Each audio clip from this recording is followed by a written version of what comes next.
All right, everyone.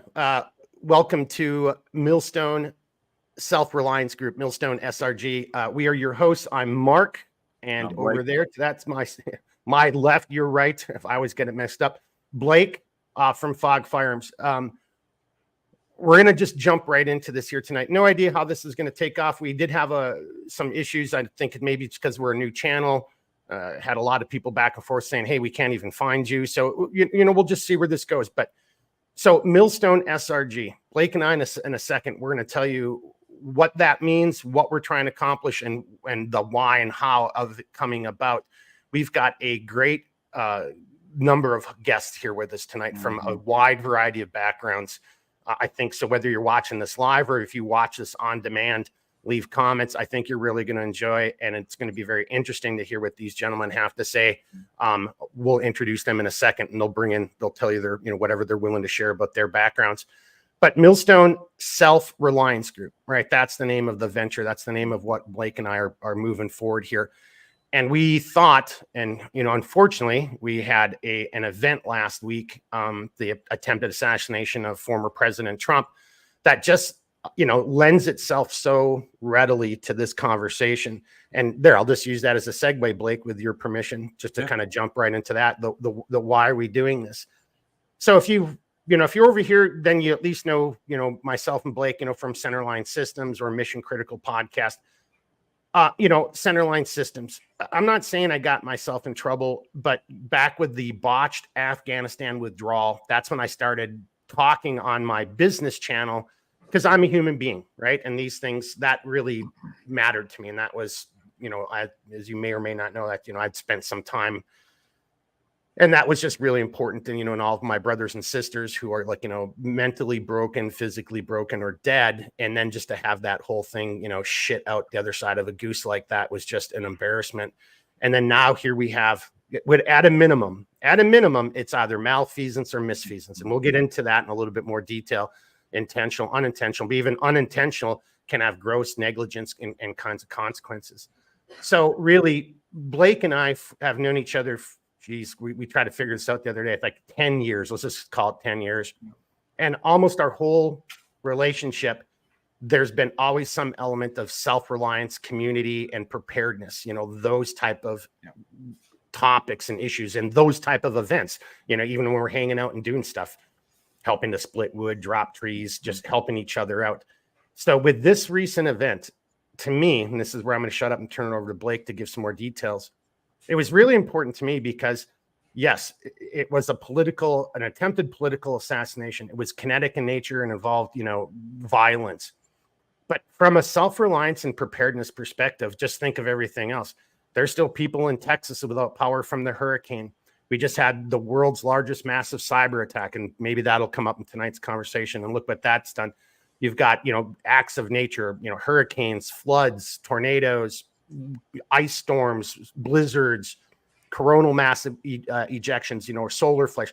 There's so many things in our fragile little lives that just like that, you could wake up the next day and you don't have this little thing or any of this for 72 hours or et cetera, et cetera. Maybe it never comes back, or maybe we find ourselves in a thermonuclear war or a limited thermonuclear war over, in Europe or in Asia. So there are so many things that the you and I's, the me and you's of the world, we don't get to control.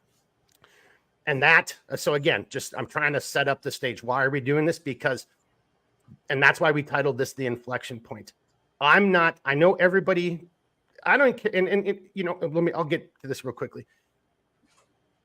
I think everybody understands the enormity or the seriousness, the gravity of that event. But I personally am wondering sometimes if people really do understand the gravity of that event, of how you could have woken up on Sunday and found yourself in a completely different world.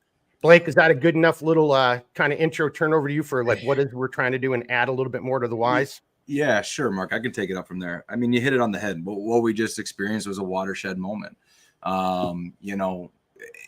No different than any of those other events that you kind of laid out right before. This has the same potential ramifications. And we don't really know how it's going to go down. We don't really know exactly. I mean, we're still kind of in the fluid state of what's happening right now. I mean, this week has been one of the wildest weeks on record. It kind of reminds me of that old adage of, 100 years of time goes by and no history happens. And then in a moment, 100 years of history happens. It kind of seems like we're at that precipice right now.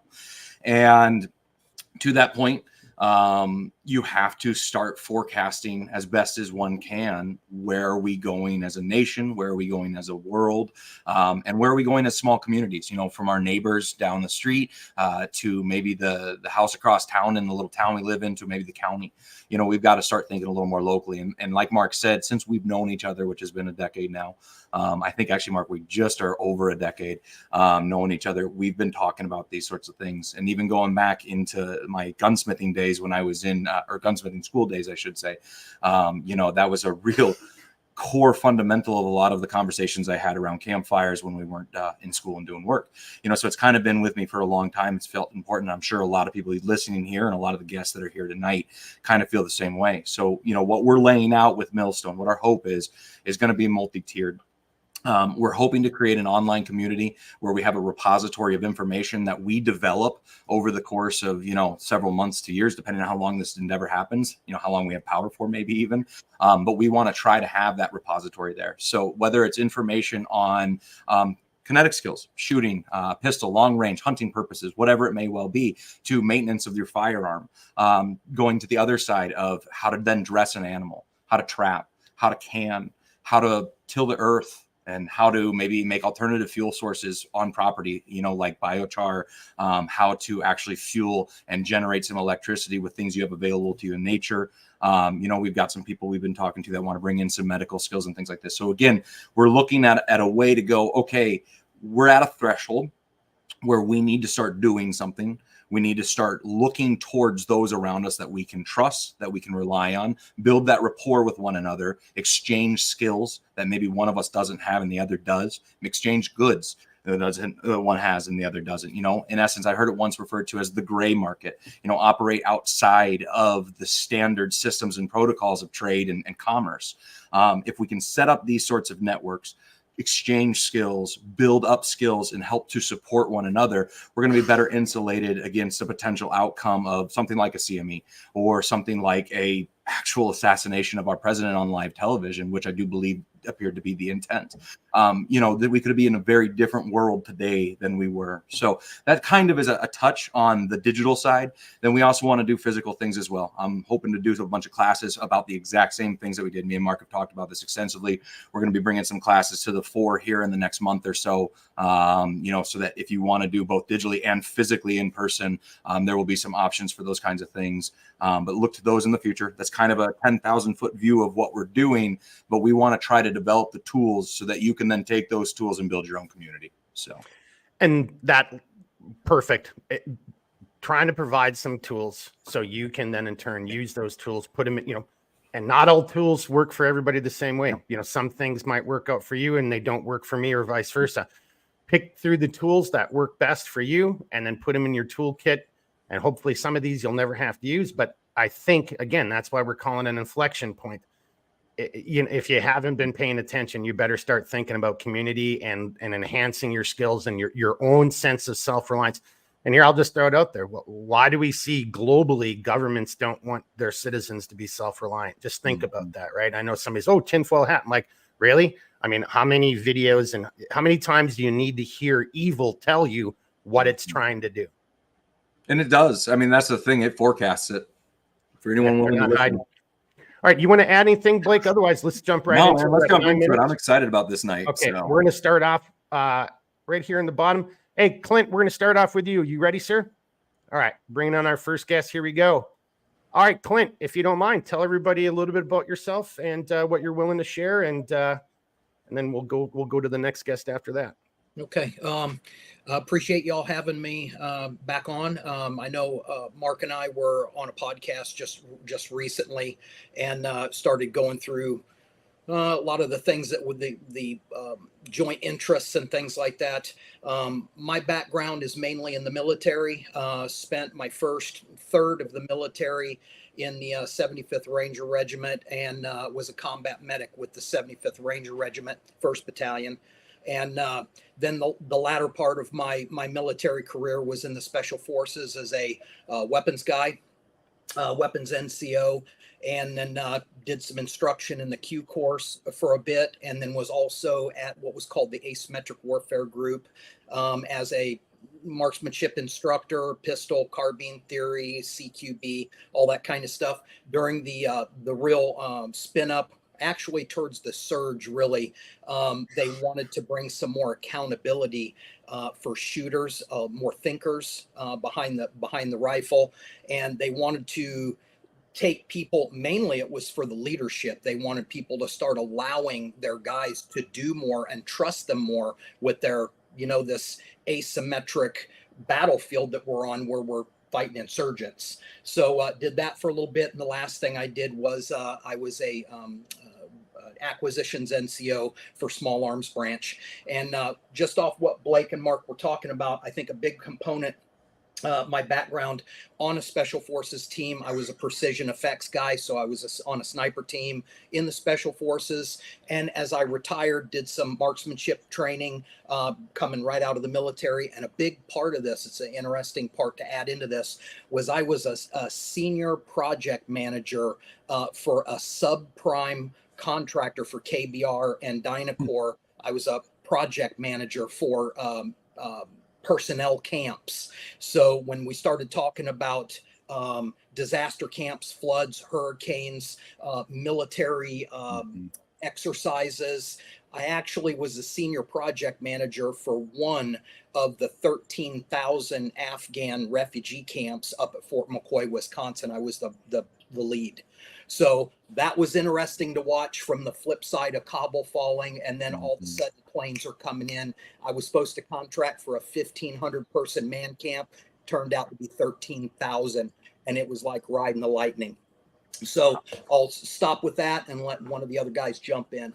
Yeah, just a little addition to that. So that just kind of adds into it, right? It's that, whether you want to call it the fog of war, just, shit happens, Murphy's Law. Hey, Clint, we needed to do this thing. Yeah, we're looking at 1,500 packs. Packs is the way we say personnel, just bodies.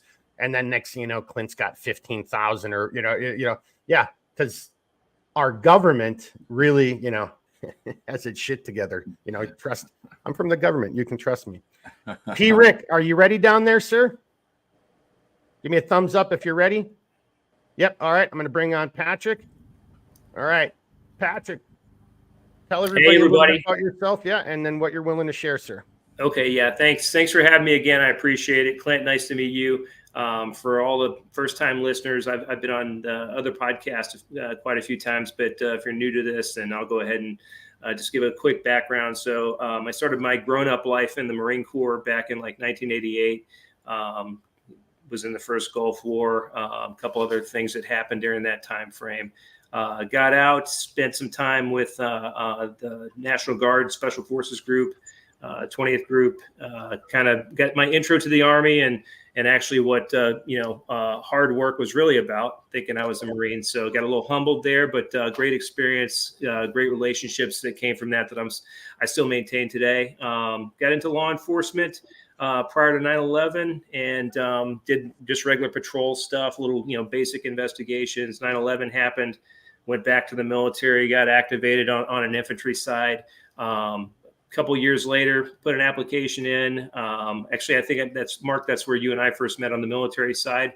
Unbeknownst to me, I think you had dropped your application and I had dropped mine through separate channels. And lo and behold, about 2 years later, we link up and it's like, hey, what are you doing here? What are you doing here? So yeah, so at the agency, I was a global response staff officer. So our job was basically protection of all, CIA personnel and assets, and those under agency auspices that we were supposed to protect. So there's a couple of stories behind that, but yeah. So the protection detail thing was kind of like driven into us pretty well. As a matter of fact, my first class that I had at the agency was given by a man named Jerry Parr. And if anybody doesn't know who Jerry Parr is, he was the agent in charge of the protection detail the day Reagan got shot. He was the one that put him in the limo, did the sweeps on him, saw that Reagan was gurgling blood, and decided to, hey, let me do a sweep on his body. He found the bullet entry wound, said, we're redirecting over to Georgetown Medical right now. So he basically saved his life. So that was kind of my intro into the protective world. And got to do some details protecting the director of CIA, ODNI, and others. So that was the domestic stuff, not counting overseas. So overseas is a different animal. Switched back, came back here, ended up, I've also worked, got back in the law enforcement stuff, worked as a narcotics officer for what's called HIDTA, which is a high intensity drug trafficking area. It's a task force usually around major cities that hunts down drug trafficking organizations, the money and everything that comes from that. So that was a eye-opening experience as to how the volume that of stuff that comes into the country that we have no clue about, or when we catch something, we think it's a big celebration when dropping the bucket, folks. So anyway, that not to end that on a sad note. That was we had some big wins, but and then switched over on the SWAT side in a major urban area, working with multi-jurisdictional SWAT teams and full-time SWAT teams around 2016 through like 2019, and since then I've been on the DHS side. So that being the case, anything I say or hint towards tonight is in my own personal opinion, does not reflect the opinions of the government or or any of those folks. So, and it definitely doesn't. So, but that's kind of me right there. And again, glad to be back, and hopefully we can add some value to this stuff tonight. Right on. DB, are you ready, sir? All right, let's bring DB up. All right, tell everybody a little bit about yourself. Oh, I just kind of messed that up. Sorry, give me a second. What the heck did I just do? There you go, DB. There we go. Yeah. I think this is my first time using the software. Tell everybody a little bit about yourself there, my good man. Well, the relevant stuff is, going back a few years ago, you and I were in the agency together in the beautiful garden spots like Libya, and during their revolution and the chaos that ensued, the good stuff, the fun stuff that we were, not going to say we were watching, but, we were participating in an interesting way.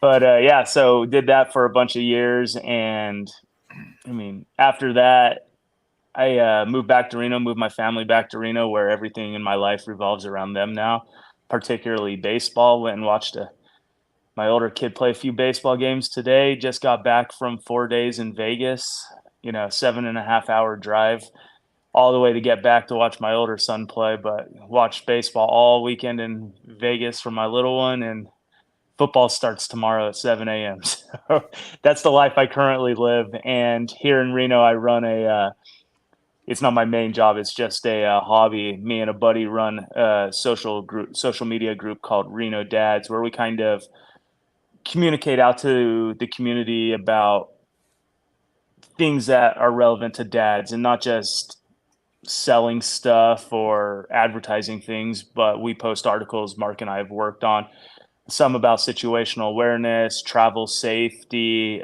surveillance detection. Some of the idea that Mark and I have had is, how do we take some of our training from the agency and craft it in such a way that it could help mothers and fathers protect their own children, fathers especially, responsible for the safety of their families. And that's who our target audience is. And we've had a blast doing that kind of stuff. And that's me in a nutshell for the most part.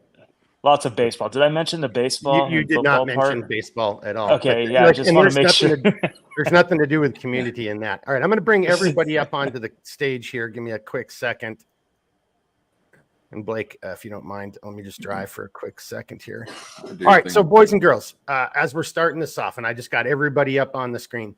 So with the exception of myself and Blake, faces for radio, voices for silent film, we've got an individual who was in a foreign country before and after revolution and evacuation of an embassy, saw all that firsthand.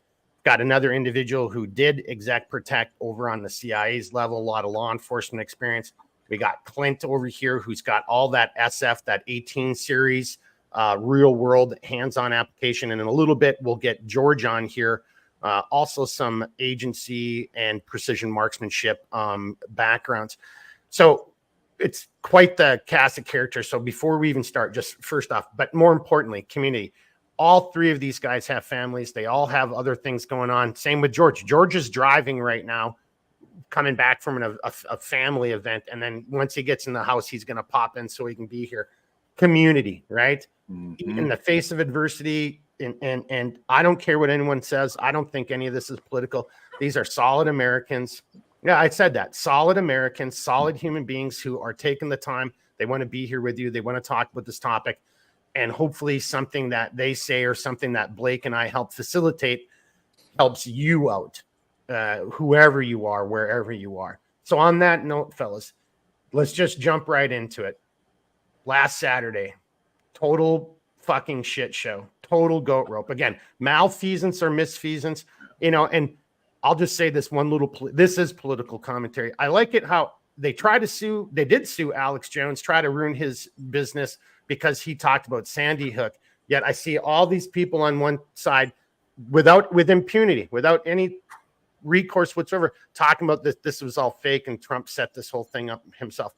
Is that a good place to start, or does somebody want to start someplace else? And this is, I see Patrick laughing his ass off down there, so maybe we should come to you first there. You want to jump in on that and just? Yeah, I guess so. I don't like to entertain, people that don't know what they're talking about, or armchair quarterbacks, or, internet trolls and stuff like that. So I think that's laughable. Looking at it from my perspective, and I happened to be actually at a training event that I was working with a retired Secret Service agent that had worked on both HW and Clinton's presidential detail. So his phone started blowing up when it happened. So everybody wants to nitpick and look, protection isn't like some magical formula, but there are some very, very basic things that are common to like a brand new infantry guy in the Army or the Marine Corps, 360 security and understanding like some threat areas. And that was just so bad on so many levels. And I'm not going to nitpick it, but it just makes you question, hey, was it bad on purpose? Because you just can't miss that. So I just, God bless the people that the families that the dad that died, other people that were injured. And you know what? I'll even say that the close protection guys, hey, they did their job well. But the contingent that joined them and the follow-on and the aftermath, I mean, it's out there for the public to see. And it's infuriating. It really is infuriating from a local law enforcement standpoint. I mean, I've also, pulled my vehicle up to keep people off of a bridge as an armored motorcade went by. So that's the lengths that the Secret Service has to take. For this to happen. I don't know. It's infuriating because it's so incompetent. So, and the fact that the director is not going to step down willingly, it just shows that there's no honor or integrity in her, being whatsoever. I mean, if I, caught DB, I'm going to dime you out, brother. I caught you. Okay. Hey, you know what? You're in Libya. I walk in a team room and you've got, dead hookers and cocaine all over the place. Hey man, maybe you should do something about that. But if, it seems to be like the modern trend is just to say, well, no, I regret that, but I'm not going to step down. I don't know how that works, but I think we've removed, like I said, honor and integrity from government service at the higher levels. And we should hold them accountable as citizens. Clint, and even though Patrick just threw DB under the bus, let's come over to you because honor and integrity. That wasn't under the bus. That was perfect. Happened many times. Yeah. Hypothetical, right? Yeah. We will save some of those stories because you did find some rather creative ways of making sure we had our beans and bullets after everything. So, who knows what the hell you were doing. But I'm going to bring it over to Clint because something Patrick just said, and you can kind of tell, people with military backgrounds, we talk certain ways. You have different acronyms. But, I remember when the term leadership meant something, and it wasn't just the actual word, but the acronym loyalty, duty, respect, all that. And honor, integrity was part of that, Clint.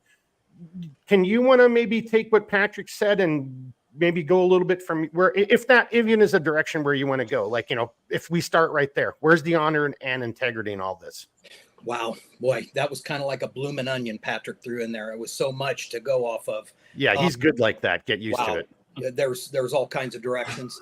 Um, you know, I was actually at 3rd Special Forces Group and was in my B team room when I watched the second plane fly into the towers, and we all knew right then. Everybody just kind of started looking at each other like, man, make sure your DNC bag's packed, man, because we're getting ready to bug out of here.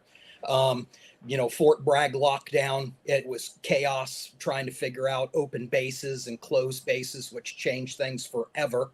And that leadership, oh gosh, boy, going into the leadership, I talk about this all the time, law enforcement. So I spent 3 years as a reserve deputy here locally, here in the Columbus, Georgia area.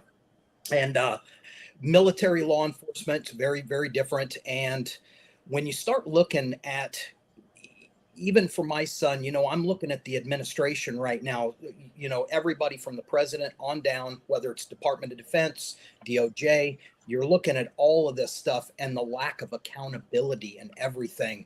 It's astonishing. You watch this and it's like, I know nobody wants to jump on a sword, but, somebody at some point has to take some responsibility for some stuff, because when you're seeing record lows on recruitment for the military, they've lost confidence. It's a loss of confidence in the Department of Defense, lack of confidence in our justice system.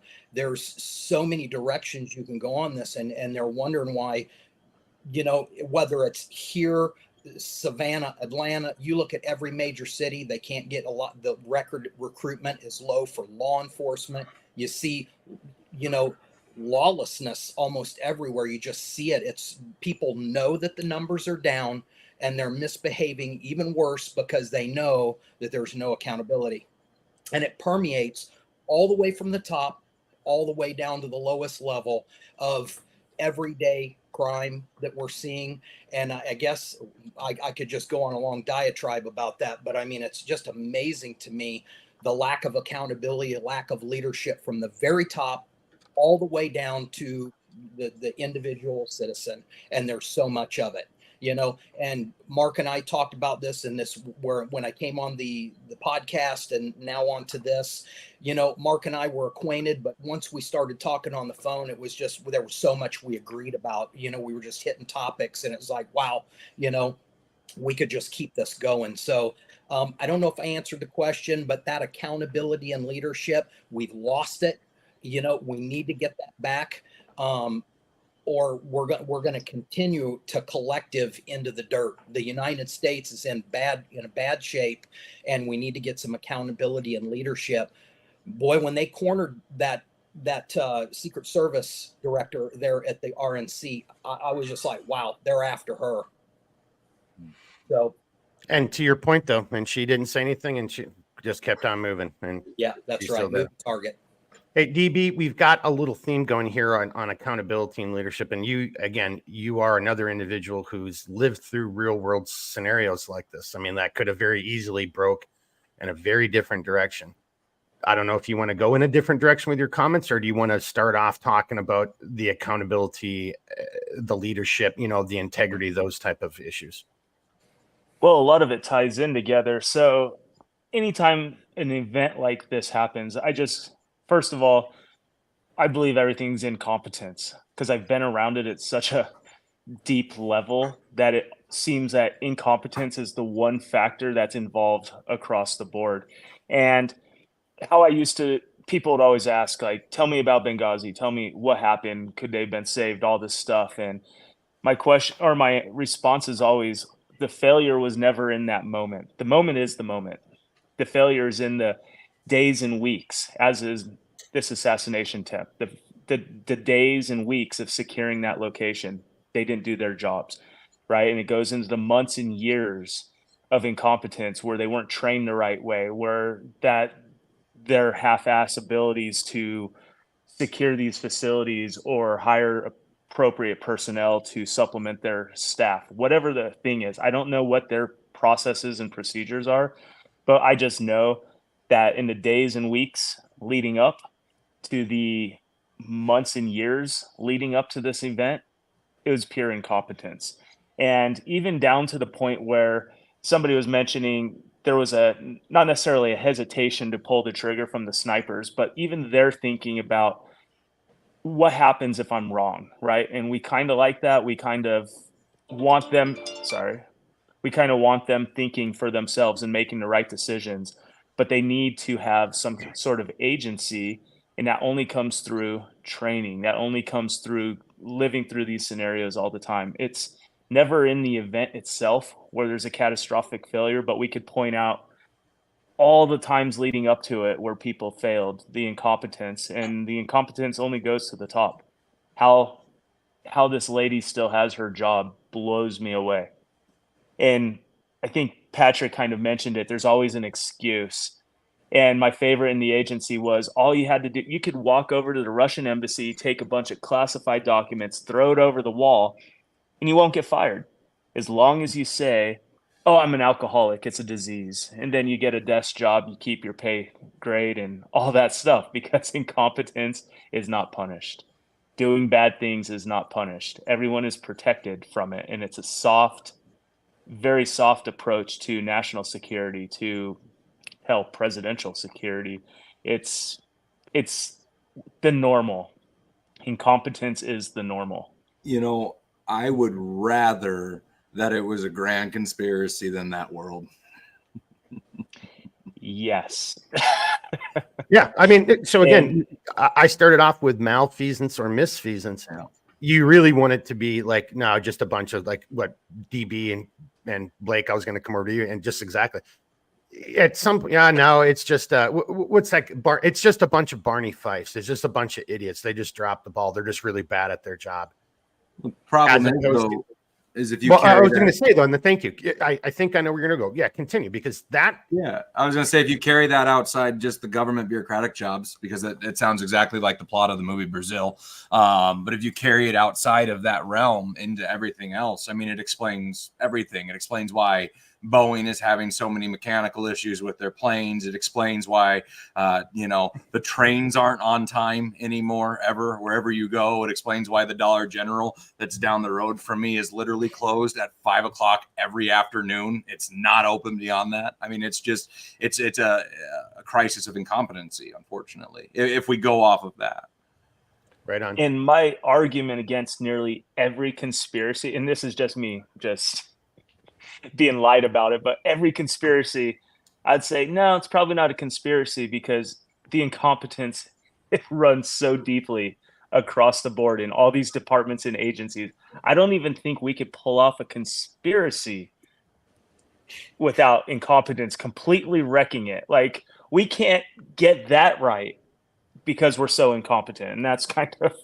Well, so the same coin, both sides of it, is... Even if so, to your point, DB, this could have been malfeasance. This could have totally been set up, but we're so incompetent.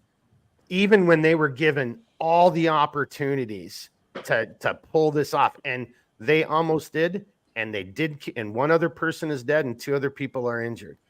So they came in, as we all know, they came from just that hair's breadth. And I'll defer to Triple X and Clint on this, but I've made a joke. If for the like conspiracy theory people like, oh, Trump set this up. I'm like, I don't give a shit if Carlos Hathcock, the white feather himself, was on the other end of that platform. And he says, don't worry, Mark, I can shoot you in the ear 99.9% of the time. Like, no one's going. You're like, no, that is not a plan right there. So to your point, DB, like, yeah, even though everything is starting to really look like this was totally set up, thank God for the incompetence, and thank God for just the government's ability to just F things up at some level. And on top of that, though, incompetence does lead for a fertile ground for exploitation. I mean, so if you do have a competent person operating in an incompetent world, they can, if not necessarily orchestrate a perfect conspiracy, they can let the ground be rich with the possibility of this happening. And then if they don't get the desired result, you sit there and you weigh the odds, 70% this happens, 30% it doesn't. Well, shit, we just got the 30%. Well, all right, screw it, go forward with the plans anyway, because the ball's rolling. Right on. All right, fellas, we've got Triple X is here with us. Let me bring him on. Triple X, I see you down there. Give me a thumbs up if you're good to come on right now. All right, rock and roll, and we'll bring you on. Give me a sec, boys. All right. There we go. Welcome to the show. Again, if you've watched Centerline Systems or Mission Critical, you may have seen Triple X, aka George, before. But George, this is a new platform, something different. If you don't mind, just give everybody a little bit about your background. And you already were hearing where we're going. And then, so why don't you just give everyone a little bit about your background, and then why don't you chime in with your thoughts on what we were just talking about there? Military, law enforcement, contracting, working with you overseas. When you were assigned to your group. Right now, I'm a full-time instructor. I teach for several agencies for their hostage rescue, executive protection, and their sniper programs. That's me in a nutshell. Just staying busy and trying to make a dollar while I still can before I end up in the grave. Well, hopefully that's no time soon. Yeah, I hope not. Yeah. So we just kind of came in, we just started talking about this event, and it started off, well, Patrick had brought up some things about integrity, and that's kind of how we all started talking. But as you can see, we're going into a little bit more of the weeds here. Thoughts on what everybody was saying so far? Do you want anything you want to add to that? I mean, it would just be a repeat. I mean, to be honest with you, because of my background, I've been on a couple presidential details as a law enforcement, as a sniper, basically, Overwatch, not anywhere where the Secret Service guys were, but filling in the holes where they were at.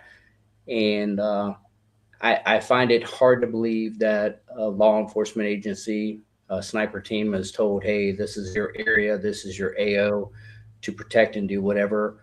And they're told that they're not allowed to be on top of a roof and that they actually have to sit inside of a building. Hell, even if you're not allowed on top of a roof, you would be told, hey, get outside, extra eyes, look anywhere. So the excuses that are going out and the stuff that's going around just doesn't add up to me. And I mean, if we can blame it on people being incompetent, then, that just seems to be the norm. Kind of like, gentleman up top who was talking about, Dollar General closes at 5 o'clock every day, but it should be open. My wife and I the other day went down to our local convenience store right down the street, 4 o'clock in the afternoon, open lights on, the door is locked, nobody's there. And come to find out, one of their employees just decided to leave in mid-shift and didn't call anybody. So, I mean, it seems to be the easiest option to throw out there because everybody experiences it one way or another. So you're really not going to question it. But, like they said, the director of Secret Service, supposedly, I just read, and a buddy of mine sent it to me about an hour ago when I was at that birthday party, stating that she is expected to resign on Monday because of a lot of the statements that she's been saying that just don't add up to anything. And I think, honestly, that's the right thing to do. I mean, somebody needs to be held accountable for being incompetent. If that's really what you want to take it to. Well, so Blake, if you don't mind, let me just run with this for a quick second, because I want to get, so something that has interestingly come up. I want to get Clint, Patrick, and George involved, specifically because of their military kind of tactical backgrounds. No offense to DB, no offense to Blake, and no offense to me. I want people to hear it from other folks. But we're kind of focusing on this incompetency. So, so I'm going to pose this question to the three of you, and I want to see how you guys come up with this. What or what your thoughts are. It's not a trick question, but to what Triple X just kind of said, because one of the things that has just gone through my mind, also having done a number of not executive protect types of things, but running securities, whether you're doing med caps, whether you're doing all these events in these war zones, concentric rings of securities. But a big, huge thing here.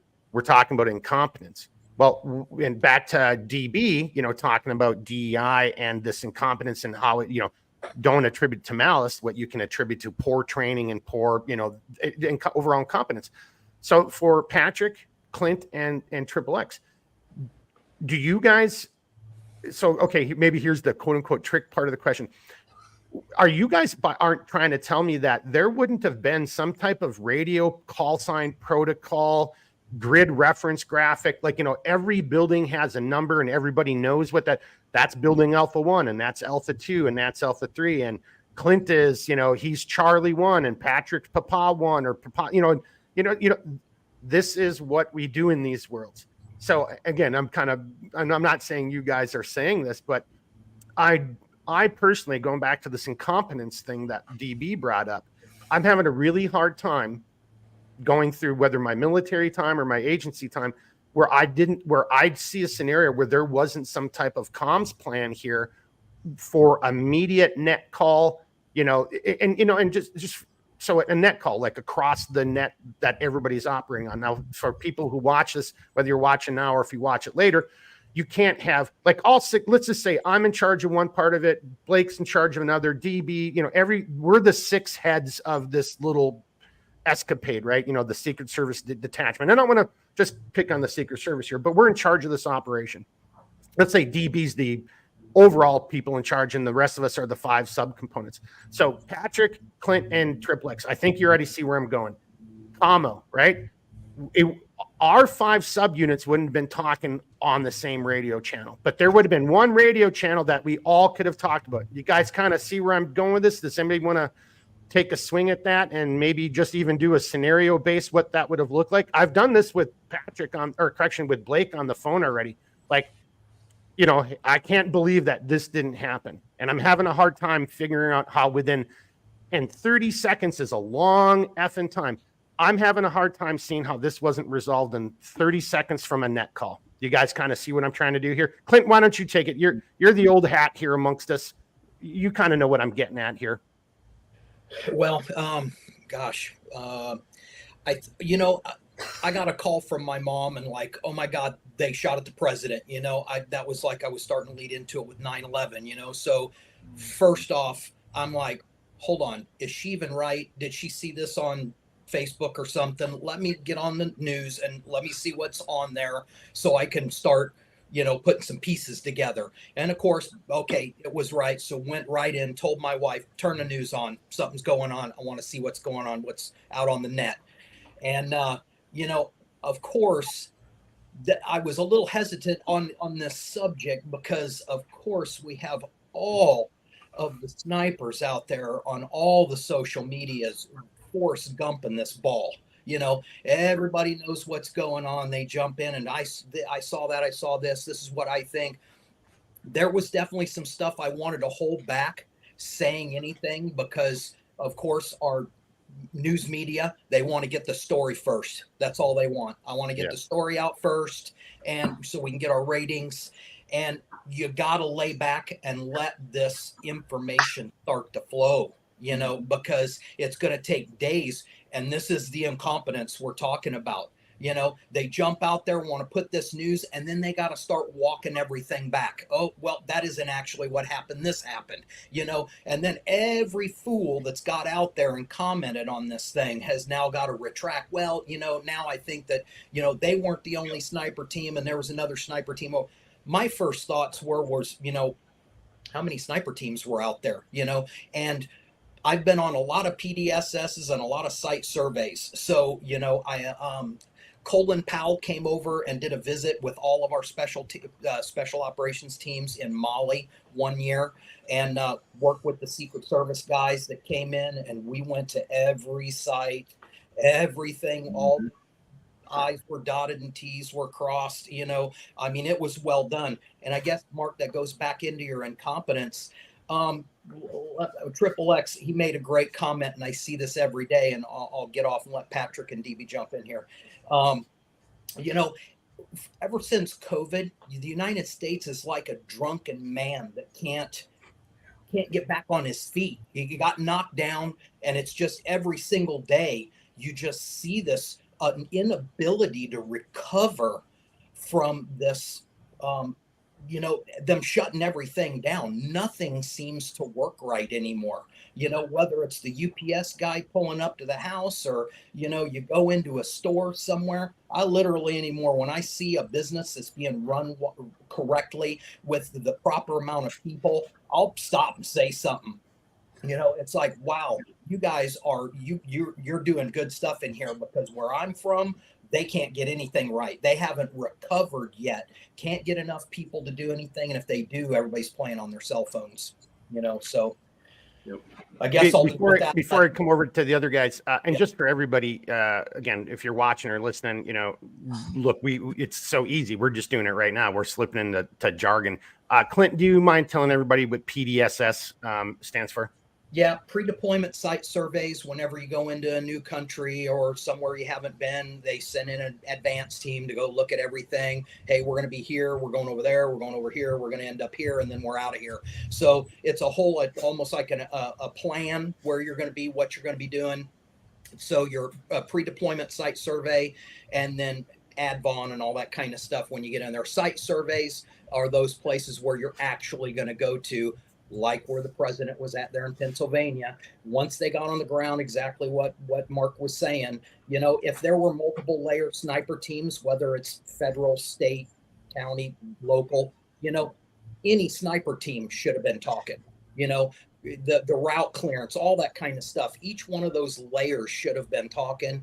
And like I said, the stuff that I heard initially, none of it made sense. So I'll jump off with that. But yeah, so for everyone again, you know, sometimes our language, you know, and that's maybe why a language is being attacked in the world now. So because if we can't speak clearly, then that just leads to more of this incompetence, and maybe that's what you want, right? Maybe that's your master plan. But so, you know, what Clint just brought out, and that's why I wanted to come back to it. So whatever the Secret Service calls it, right? They may have a different, you know, acronym for it, but that is it in essence. You know, whether it's a law enforcement, heck, even if it's you just taking like DB. You're going to another location to play a ball game and you don't know where the hell that location is and where the parking is and what facility, you're doing something like that, right? We all know it. Like, well, I got to take my kid to baseball. Well, where the hell am I going? How do I get there? You know, is there water available there? Is there concessions? What about that? It's the same stuff. But I kind of want to keep coming back now to Patrick and Triple X on this, you know, on the site surveys, right? Or the CAMO plan, however you want to break this down. But Clint just left us with what I was kind of trying to get at. Multiple teams, and that's another fact of reality, right? I mean, you've always, not always, but depending on, you know, your threat assessment, your threat level, you're going to maybe augment your detail with outsiders, right? And that's what Triple X said he's done before as a county law enforcement, augmenting the Secret Service. But so on that note, what I'm just kind of like ultimately stupidly fishing for is, as I role played this with Blake, and again, I wasn't there, so that's, you know, the worst thing ever to do is armchair quarterback it, as Clint said. But to Clint's point, if this didn't happen, if there wasn't that site survey, if there wasn't this CAMO plan, if there wasn't this, hey, you know, counties on this frequency, and if you need them, you drop down to 6, and, you know, and then, you know, or 6 is everybody, so one person from county is always going to be monitoring 6, channel 6, something to this nature. That's what I was trying to get at. Patrick, Triple X, in your mind, and let's just say they had no idea about the shooter. Let's just forget all that other evidence right now, and let's just say the only notification they had is when civilians on the ground started pointing at them and talking out loud, and then law enforcement started supposedly reacting to it, trying to walk up the ladder. How do you think that radio call would have looked like, and what do you think would have resulted from that radio call? Whoever wants to go first, Patrick or Triple X? Patrick, you can go first, buddy. Okay, well, on the CAMO thing, I mean, yeah. So let's talk about the personnel selection for this, and this has kind of come out to a certain degree, and I don't think we're even to the point where we're going to end up. And I'll explain that. So the presidential detail is obviously manned and equipped differently than the details for others, outside of the president. Other protectees for the Secret Service, meaning the presidential detail has upwards of like 30 some people on it that do the close protection and everything else. That way you don't reach burnout. You know, it's like a rest and recovery plan. So a cycle is created where, hey, if we're on the detail, we're going to go out and we're going to go with them for the next like 2 to 3 meetings. Then we're going to rotate out and somebody's going to take our place. But every person in the presidential detail is also doing the advance and doing those site surveys, because they know when we show up, because if I'm at the advance and you guys are the team, Blake, you're watching the man and everybody else is falling in on their respective positions. They're counting on me to have done my homework to say, hey, we're entering here. Here's where we're located. Here's our primary threat locations. Here's who we need to cover those. Do we have enough personnel? Do we need to augment with state, local, et cetera, et cetera? And then obviously the CAMO plan comes in. You didn't have that with the Trump detail. What you had was you had augmentees that are coming from a local field office. Now, that's a massive difference, right? So that's like hey, you're Secret Service, but your day job is doing financial crimes. You're not doing protection on a regular basis. You're barely maintaining your weapons quals and everything else, like every other 1811. 1811 is an investigator in the U.S. government. And now all of a sudden you're put into the show.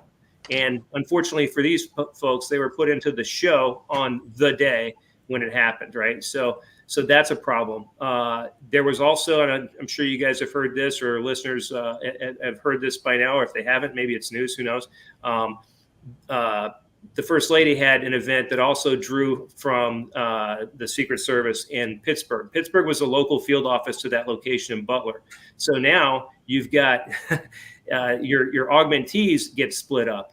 And guess who the focus is going to go to? It's going to go to the First Lady. So now, if you're Secret Service, oh shoot, hey, we don't have enough folks to go help with this detail. Who are some more 1811 gun toters from the U.S. government under Homeland Security? Since that's where Secret Service lies. Oh, that's right, it's Homeland Security Investigations. Again, unless you got some folks that are on some kind of SRT or tactical team. Even then, that's not what their primary goal is. Their primary goal is not protection. It's investigation, SWAT raids, and things like that. I've done all the above, and they're vastly different. On the comms plan, that comms plan should have been set up by the advance.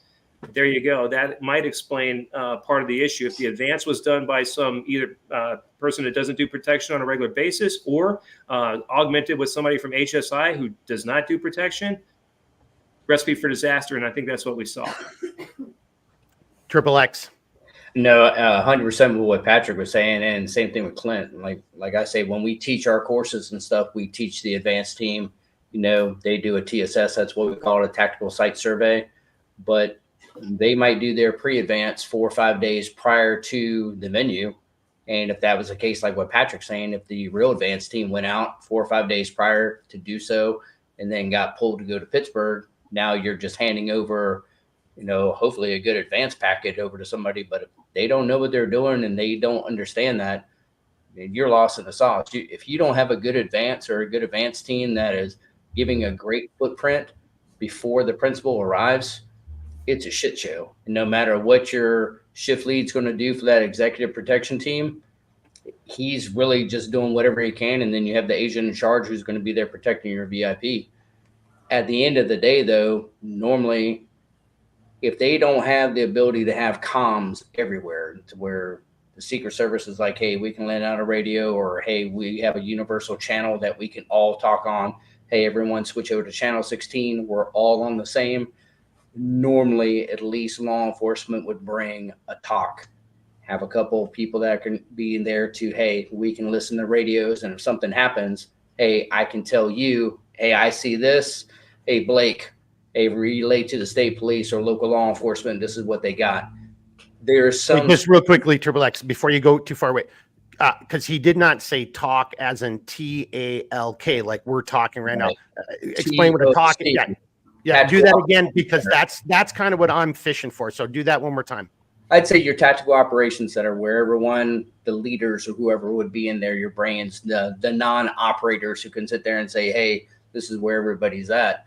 It's kind of exactly what everybody's talking about already. You have your tactical site survey. Every building there is labeled, as an advance. Whenever we would go any places or anything like that, I would look at Emergy. I would know, hey, look, if I was a bad guy and trying to take you out because somebody found out who you were and we were such a small footprint, where would I put myself to get that shot? These are little things that even your basic class would know. But if we don't have people who are trained to do so, and they're the people who are investigating, computer crimes or financial crimes, I've looked at enough where you can see the video and everyone's making fun of that lady trying to put her holster a weapon, and she's lost in the sauce. And I go, well, how many of you tier 1/non-tier 1 operators have ever been in such a high stress situation where you are fumbling and you don't know what the fuck you're doing?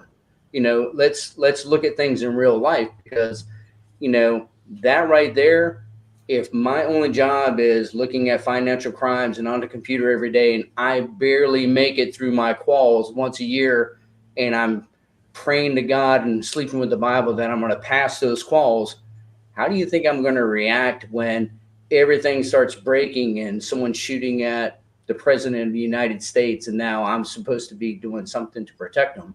There's going to be delays, and it's going to look like a complete shit show. I'm glad you just brought that up. I'm going to bring this over to Blake and DB, but just on that same note, look, there's some criticisms that are totally justified. There's other criticisms that, like, hey, have you ever been in those situations?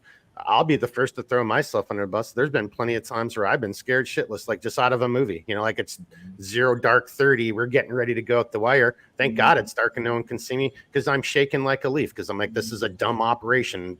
Shit's going to happen, right? Or, I've got 2 different radios. I'm in the middle of a firefight.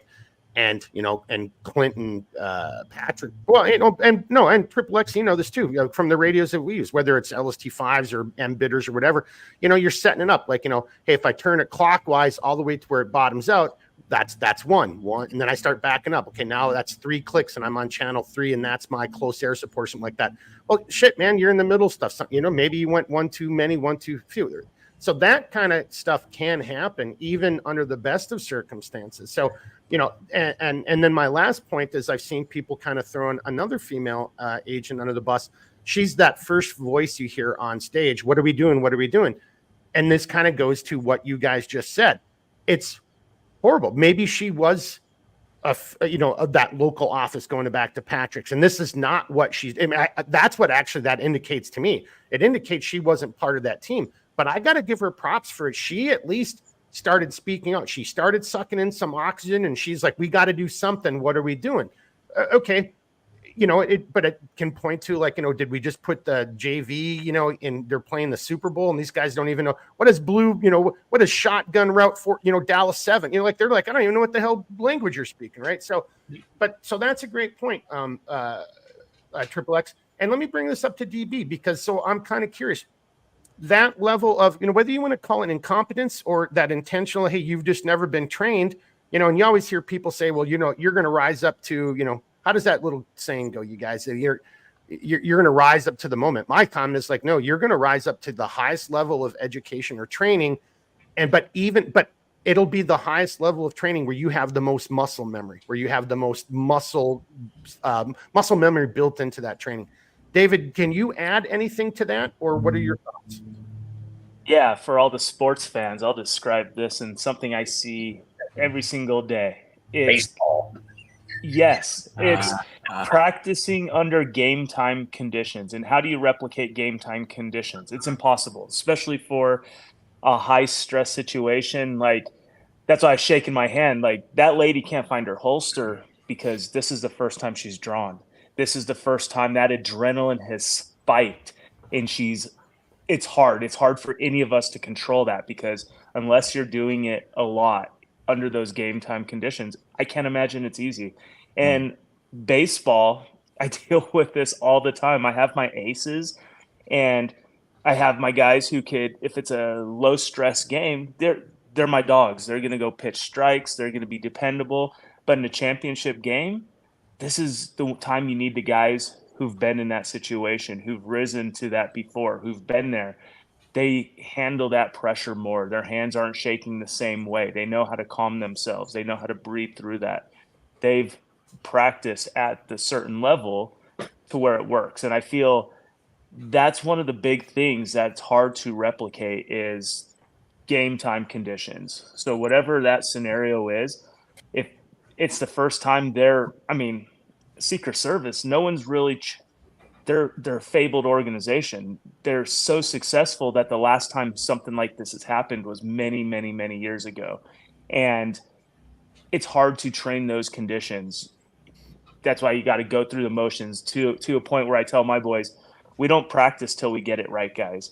We practice till we can't get it wrong. Can't get it wrong. We practice until it's muscle memory, that you do it without thinking, that it's not something that's susceptible to the adrenaline, to the fear, to the chaos that's going on. And I feel that's kind of, I don't necessarily mock that. I think that goes back to training. I could imagine how she felt. Her hand is shaking. Like, dude, it doesn't matter if that holster was the size of a bucket. She's not getting it in there when your hand is shaking like crazy, because it's a game time condition. I see it in my athletes all the time. We just played in the Little League state championship tournament for Little League, my 11-year-olds. And, you know, my son, for better or worse, he's our game time pitcher because he's the big game pitcher. He's been the big game pitcher for years. We bring him in when we need somebody whose nerves are calm, has, ice in his veins. And one of our other pitchers, we can't bring him out in the big games. We barely could put him on the field because it gets to him. We don't have a relationship with him to where he could train under those conditions. And I feel for this person, I know it hits social media and all that, but it goes back to my original point in training. And did I mention more training? It's you. And if they're not doing it, you're going to have that same result 100 times. And it's not just that, it's everything else. I feel like everything else in that day doesn't take it. There's a bit of common sense and situational awareness. If out in the crowd for 30 minutes, you have people, there's like there's rumblings and people are moving around. There's commotion out there. How are we not paying attention to what is going on out in the distance where they're pointing out there's something going on? They're trying to get everybody's attention. Like, there might be a shooter up there, or there might be somebody, there's something. They're trying to point it out. And if you watch the videos, they're not paying attention to the speech. They're all walking towards that building, screaming and pointing. Mm-hmm. This is training. Someone should be like, yeah, that doesn't look right. Situational awareness. That's the outlier. That doesn't make sense. That's not a normal aspect of a candidate's speech where no one's paying attention to the candidate. They're hang on. There's one candidate that there's no one paying attention when that person speaks. True. But you know what I mean?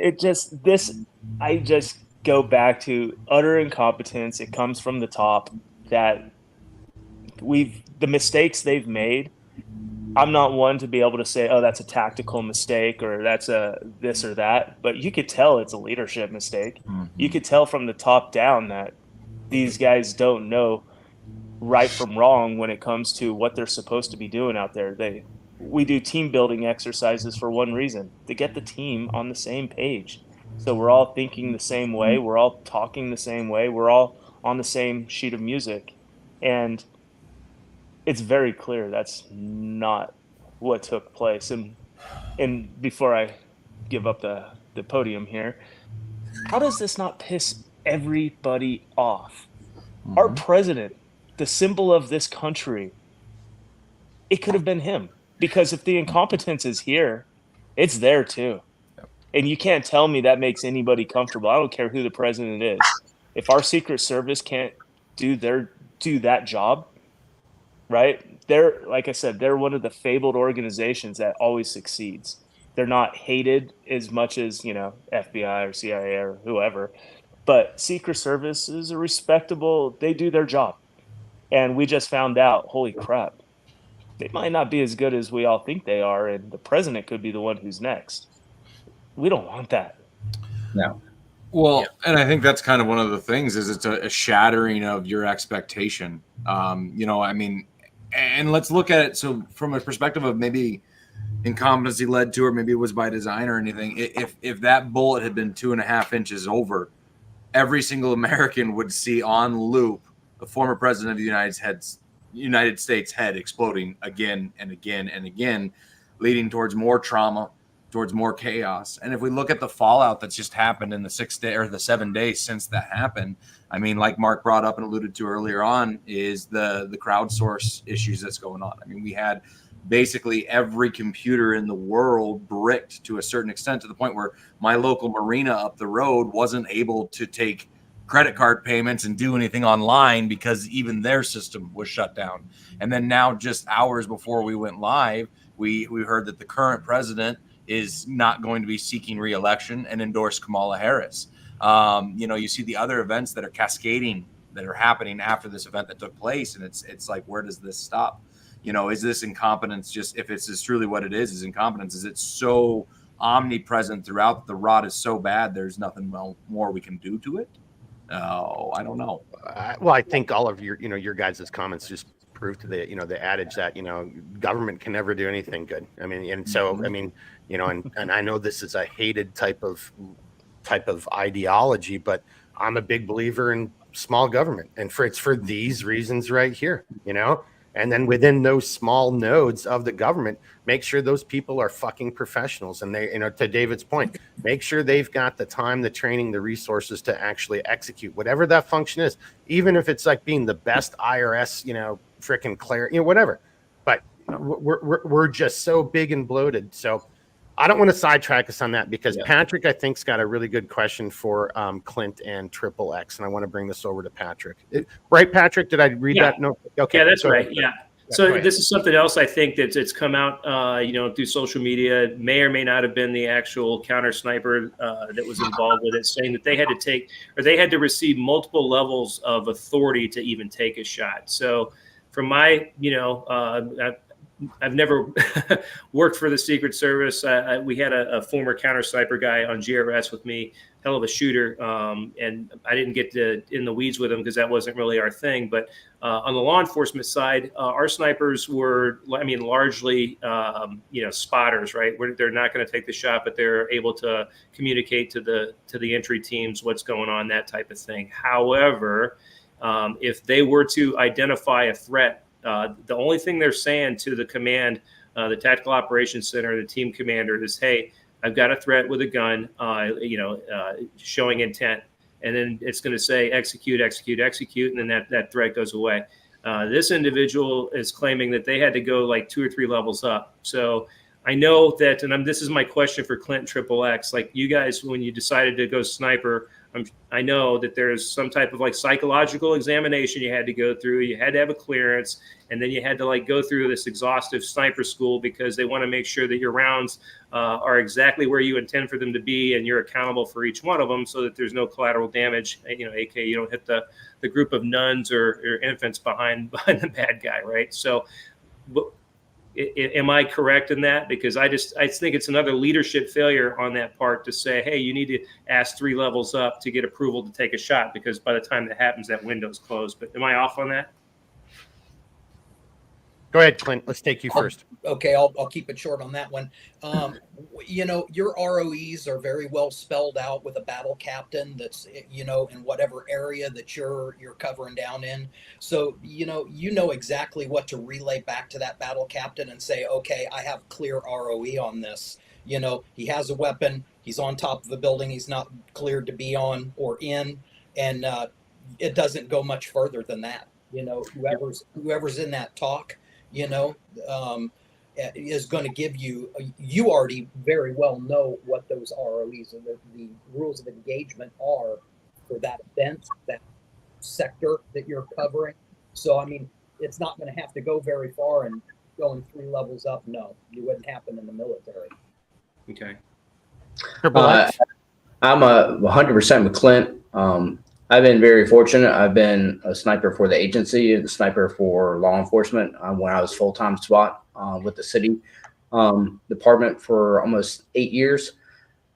During that time when I was with the agency, our rules of engagement, ROEs, were very simple. If I could justify what I saw and somebody wasn't supposed to be there, as soon as I called it in, it was, hey, why haven't you not taken that shot already? In law enforcement, when I first got in law enforcement, it was, you were not authorized to take that shot.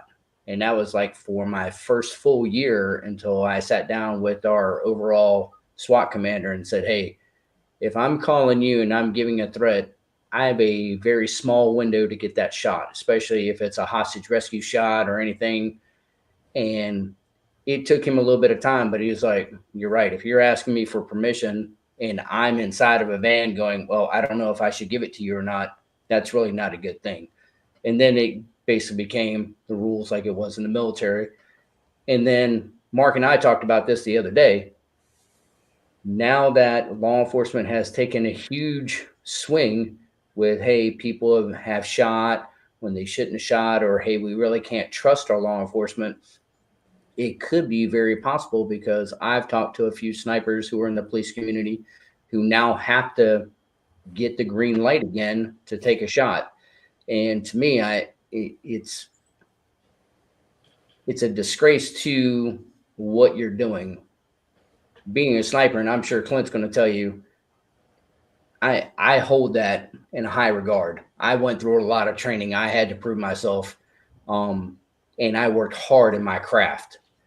For me to say, hey, I see this happening right now, especially if I'm on a roof and somebody is getting ready to shoot the president, and I can tell that's not a police sniper because they would have the same setup that I would, I wouldn't even bother getting on the fucking radio. I would have shot that dude right in the face. Yep. And then if you want to put me on trial, so be it. Put me on trial. Yep. But the whole requesting permission to save somebody's life, that doesn't even fall in with your use of force at all, period, for law enforcement, or even if you're given somebody who takes a concealed weapons class. You're there to protect somebody else's life. You have the ability to do so as long as you can justify it. Clint, you come on, add a little something to that. Yeah, I'll tell you, and I want to jump back to what DB was saying. You know, as we default to that level of training, we're seeing that diminish across agencies. We're seeing it diminish in law enforcement. We're seeing it certainly diminish in the military, where people's promotions are sped up.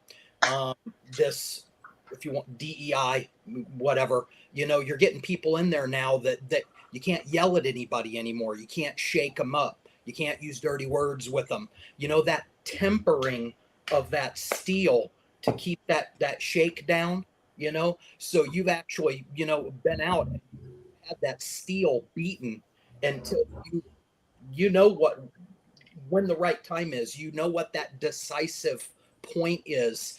And you've been your first line section leader, whatever it be, military, law enforcement, they know you, and they know what your training's been like, and they know when it's time for you to make a decision. You know, people aren't staying in these positions very long anymore. The military, law enforcement, moving up quickly because, and I'm not seeing the level of training, certainly in the military, you're not seeing it anymore. And that's what really, I'm very fearful of that DEI in the military, the lack of leadership, and the lack of adequate training. You know, when I was at the asymmetric warfare group doing pistol training, you know, it's amazing how many times you hear guys that barely can shoot, you know, their primary weapon system, and they can't shoot a pistol, you know, and these are like, wow, you never shot a pistol very much. There's not very much of that. And there needs to be better training, training that really, like I said, it isn't that training you're getting on game day.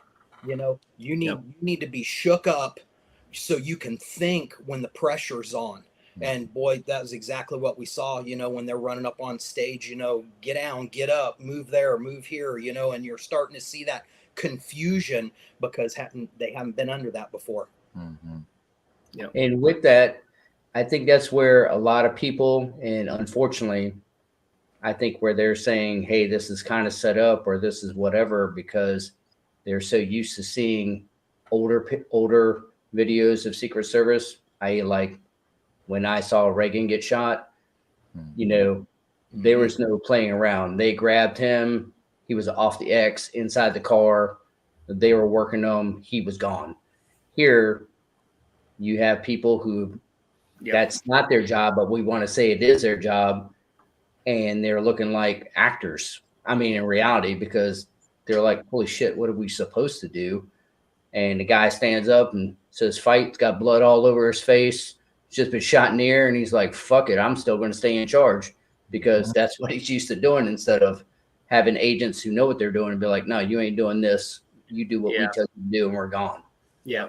Well, and to that point, though, it led towards one of the most iconic photos of the 21st century. Like, we wouldn't have got it if it wasn't for that screw up. So it did. Brought to you by incompetence. Yeah.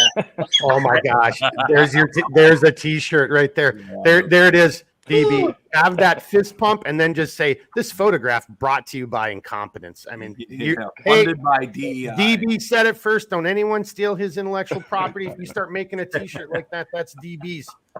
Hey, but seriously, it's so great just listening to you guys talk, because this is to this point, and and maybe I'm sticking with it a little bit too much, because you guys are hitting on this, and Clint is, Clint, I really need to have a beer with you, because you've got such that old school, and I'm, I joined the military in '85, right? So that was still, people got in your face and shit happened, right? Like that and for Patrick and the Marine Corps, I'm sure it was like that back then too. It wasn't what we see now, and that is important, and we've lost that because again, just role playing this stupid thing, and it's so easy to do. So I don't want this to sound like I'm trying to be a Monday morning quarterback. I am not.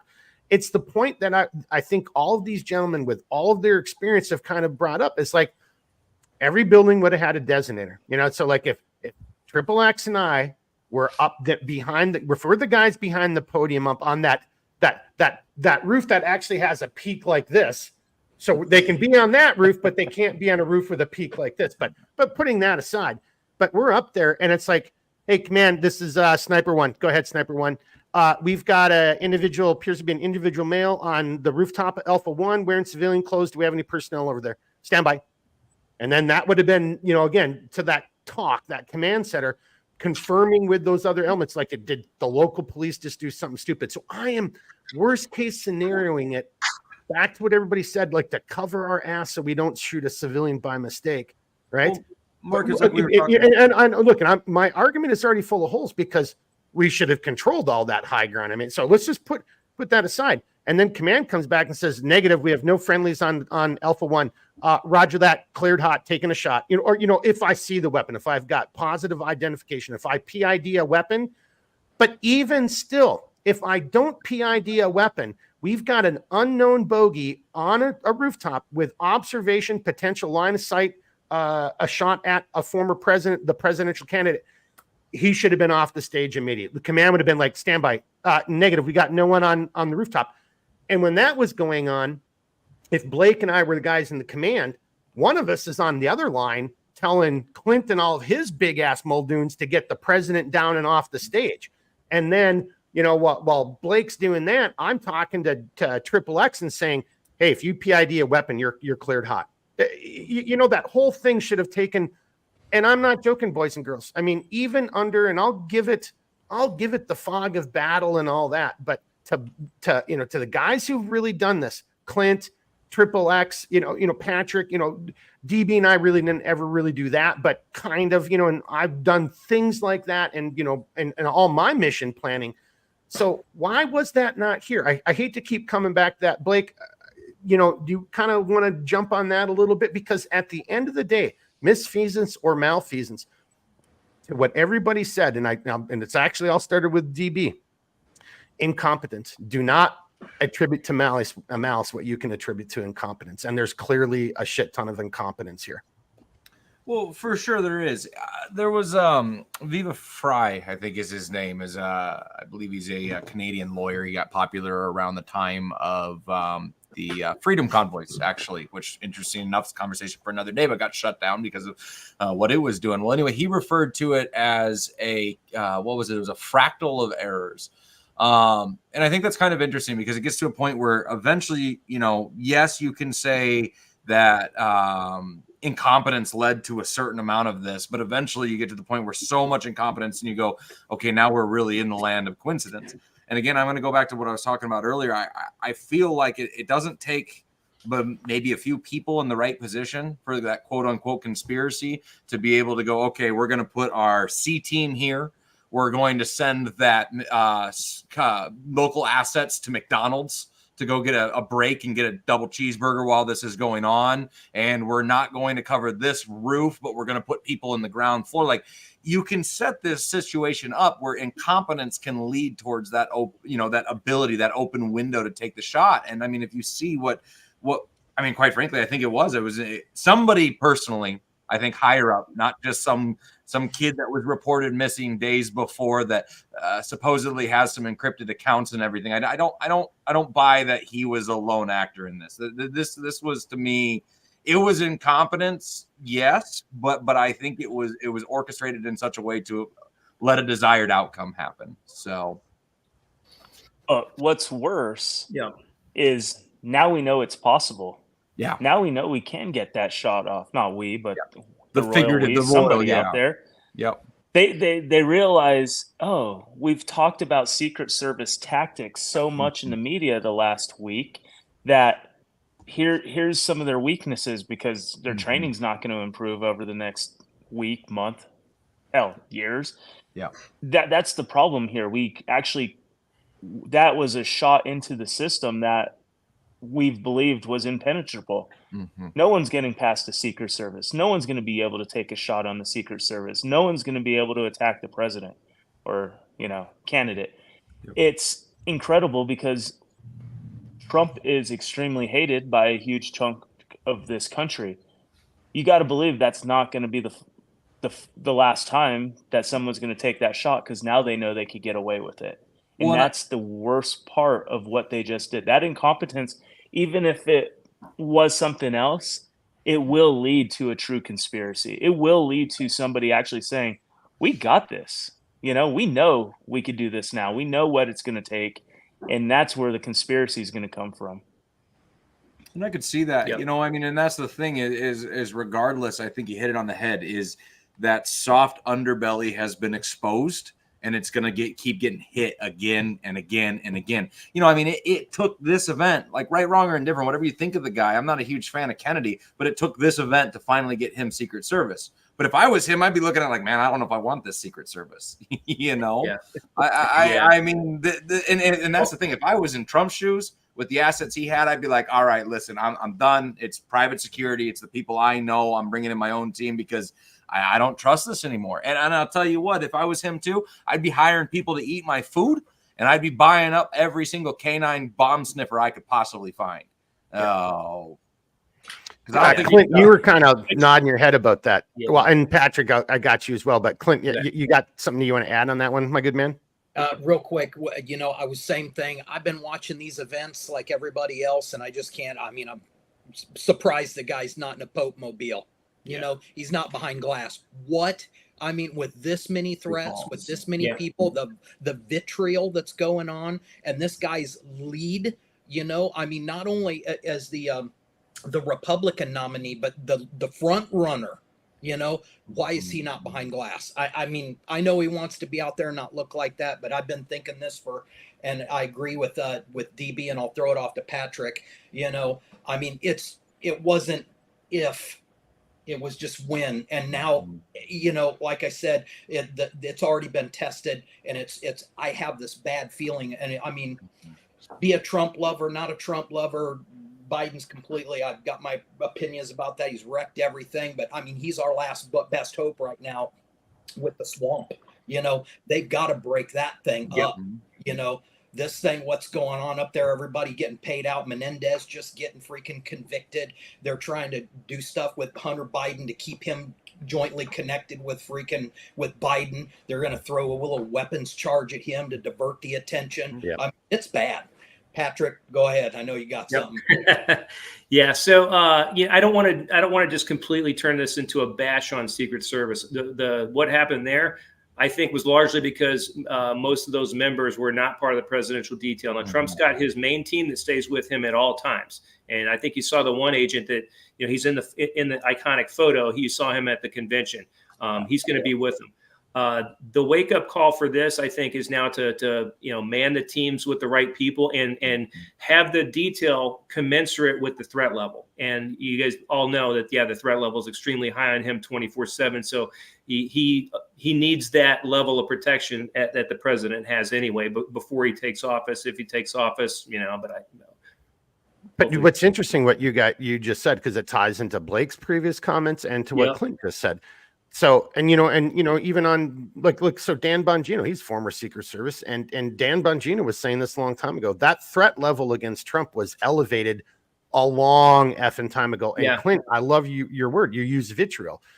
are a lot of elected officials. And so I'll just say this for the record. If anyone is watching this live, or you watch this on demand, and if you don't like what I'm about to say, well, then this Millstone-SRG is not for you. But if you are openly advocating killing your political opponents, there's a place, a special place in hell for you. You are not my fellow countrymen. You are not, literally, you are declaring yourself an enemy of humanity. I would never wish that on Kamala Harris or Joe Biden or Barack Obama or anybody that you might think are my political opponents. That's just horrible. You're a horrible person. My side, the side of freedom, will defeat you with our First Amendment. We'll defeat you with our logic and our conversation. So, but I kind of want to come back because that, Clint, you nailed it.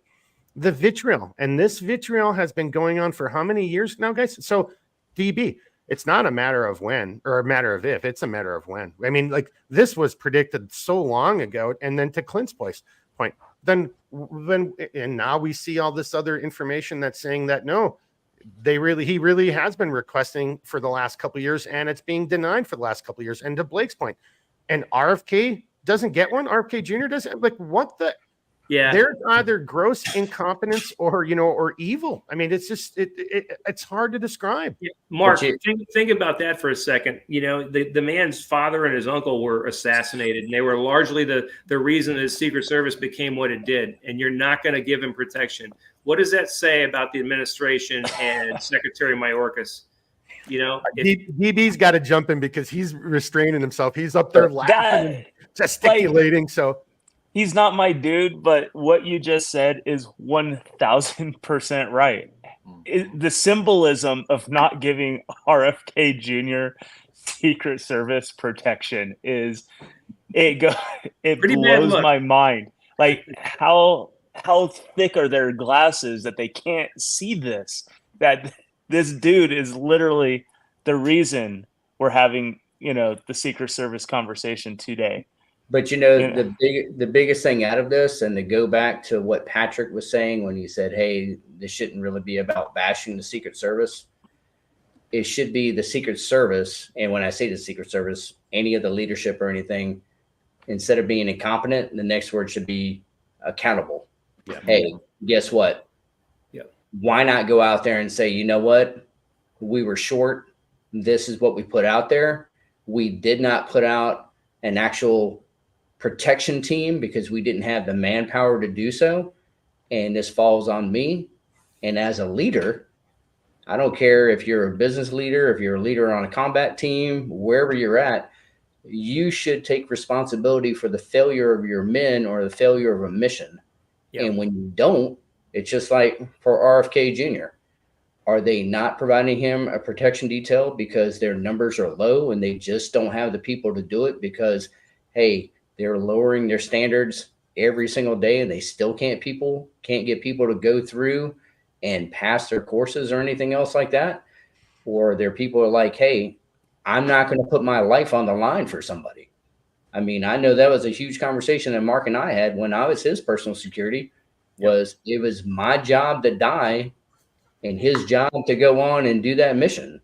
Yep. But it didn't mean I wanted to die, but it meant that, hey, I took my job seriously. And there are plenty of law enforcement officers and even security guys that I teach overseas. They're like, whoa, wait a minute. I'm supposed to get shot for the principal? And I'm like, yeah, you're not taking a knee when we take contact. You're not getting prone when we take contact. You're standing tall with your plates and protecting him or her and getting them off the X. And next thing I know, they go and like, yeah, who do I talk to quit? Because I'm not dying for somebody. And I applaud them for it, but there needs to be some sort of accountability from leadership to say, why are we failing so bad? And why did a situation like this happen? And what are we going to do to make sure it never happens again? Yeah, amen. Hey, let me flesh out what I said about not bagging on the Secret Service. I'm not talking about their leadership because that was obviously a catastrophic failure. I'm talking about the close protection detail. I've worked directly with Secret Service. We went up to Beltsville. They came down to a place in Southern Virginia. Most of you guys know where that is. I was just going to say, careful what you say. Yeah. And we did what's called AOP, or attack on principle drills, over and over and over through the summer months.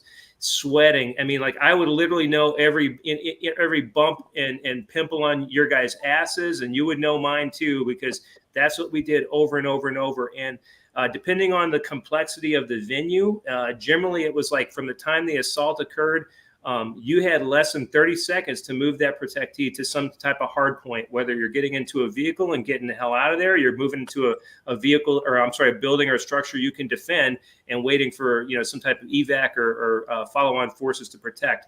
That was us. And when you start to see this stuff play out, it's pretty impressive. What we saw on the stage, you saw that close protection team cover him up and get him down. That's great. And you put your bodies all over him, and the plates were protecting him. You know, the question I would ask, because I didn't see it happen, I don't know if anybody did a sweep on him there. That's not really the place to do a sweep because you're not secure.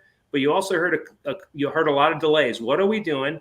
Okay, hey, the shooter's down. Okay, well, you guys know from your backgrounds, for listeners that don't know, where there's one, there's two, where there's two, there's three, so on and so forth. So a shooter's down. Okay, got it. That means you're anticipating more. We need to get to the vehicle because that stage is not secure whatsoever. There's no hard points there. You got to get to the vehicle. By my count, I think it was like over 2 minutes before they started actually moving him to the vehicle. And then when they moved him to the vehicle, they moved him on what we call the contact side, where other fire could be coming in to strike that vehicle as they're getting him in. And I actually am a huge supporter of Donald Trump, but if that was our protectee, his ass is moving. He's not having a chance to pump the fist and do any of that other stuff. We're manhandling him and moving him in on the DEI portions. So when I went through our training, we did protection first for like overt protection, like Secret Service, and that's where we trained with them some. I barely scratched 5'8". Some of our directors were 6 foot plus. I was not going to be his agent in charge. I was not going to be his number one guy to move him because I can't physically do that, right? Has nothing to do with ability or anything like that. I just don't have it. Hey, my mom or dad didn't eat enough. I don't know. It's just not happening, right? But we had some really tall, big dudes, that would end up being the AIC, so they could cover that man and lift him and move him, and that's why. So this DEI thing has actually 0.0 place. And I think that director came out and said something when she took office that she wanted to have at least 30% females. Okay, this identity politics crap, okay, maybe that's fine in some business world settings. In the protective world or anything tactical, 0.0 place. And it's wrong, and they need to hang that up. I'll get off my soapbox like now. A Pepsi Cola. Yeah. Clint or Triple X, anybody want to add to because you guys probably of the whole group have the next highest level of experience in that world. Do you guys want to add anything to that? Because otherwise, I want to come back to something. Well, and Blake, maybe we private chat whether we do the hatred vitriol. Because I kind of want to come back to that, but I also want to talk about some of the evidence that they found on the scene. But from what Patrick was just saying, well, and you know the deal, Blake, if you want to add to that, but let's be on that note for a couple more minutes.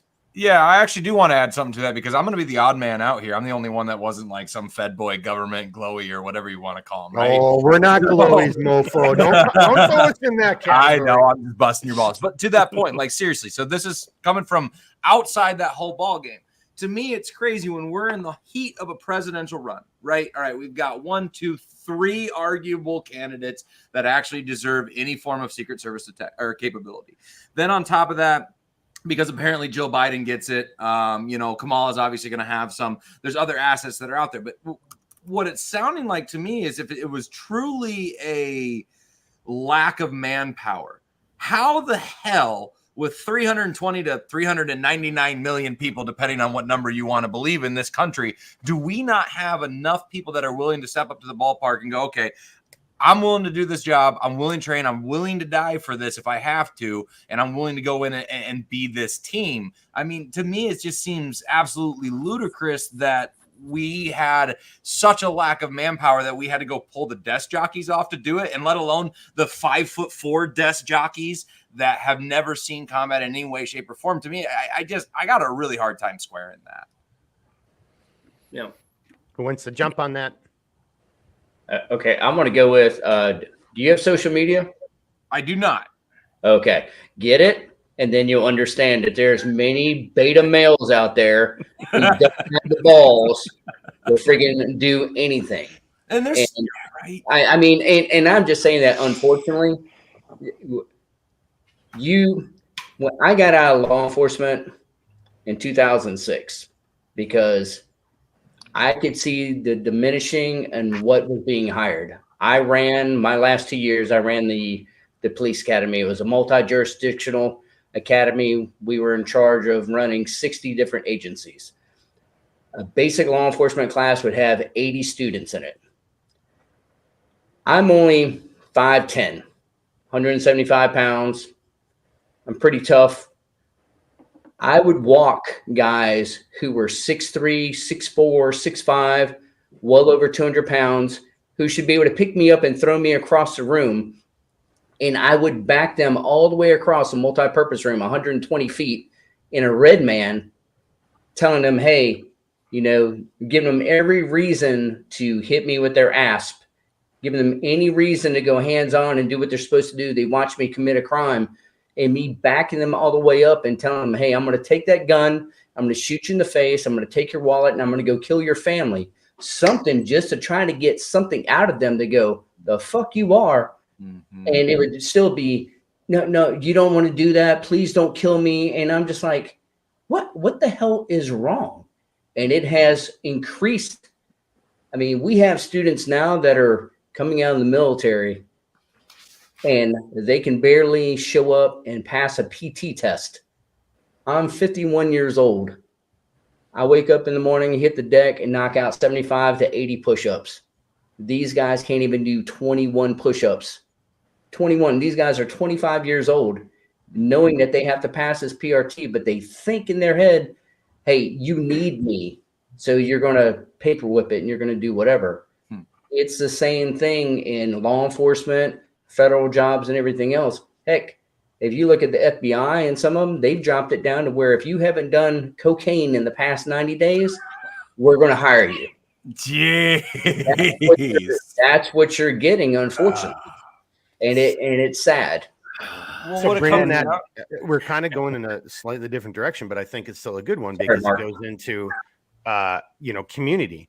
Because this is maybe the third or fourth time this theme has come up through this conversation. So if you've got guys like these gentlemen here who spent their whole life and are they're still in it, or have that intimacy, that familiarity with this, and this has been going on since I'll actually take this back to the 90s. I think this has been going on since the 90s, and I think Evil's played a really good, and Evil was playing the long game, and here we are now. So whether you're saying that's this incompetence or this intentional negligence has led to these type of situations, but these are the situations we are in.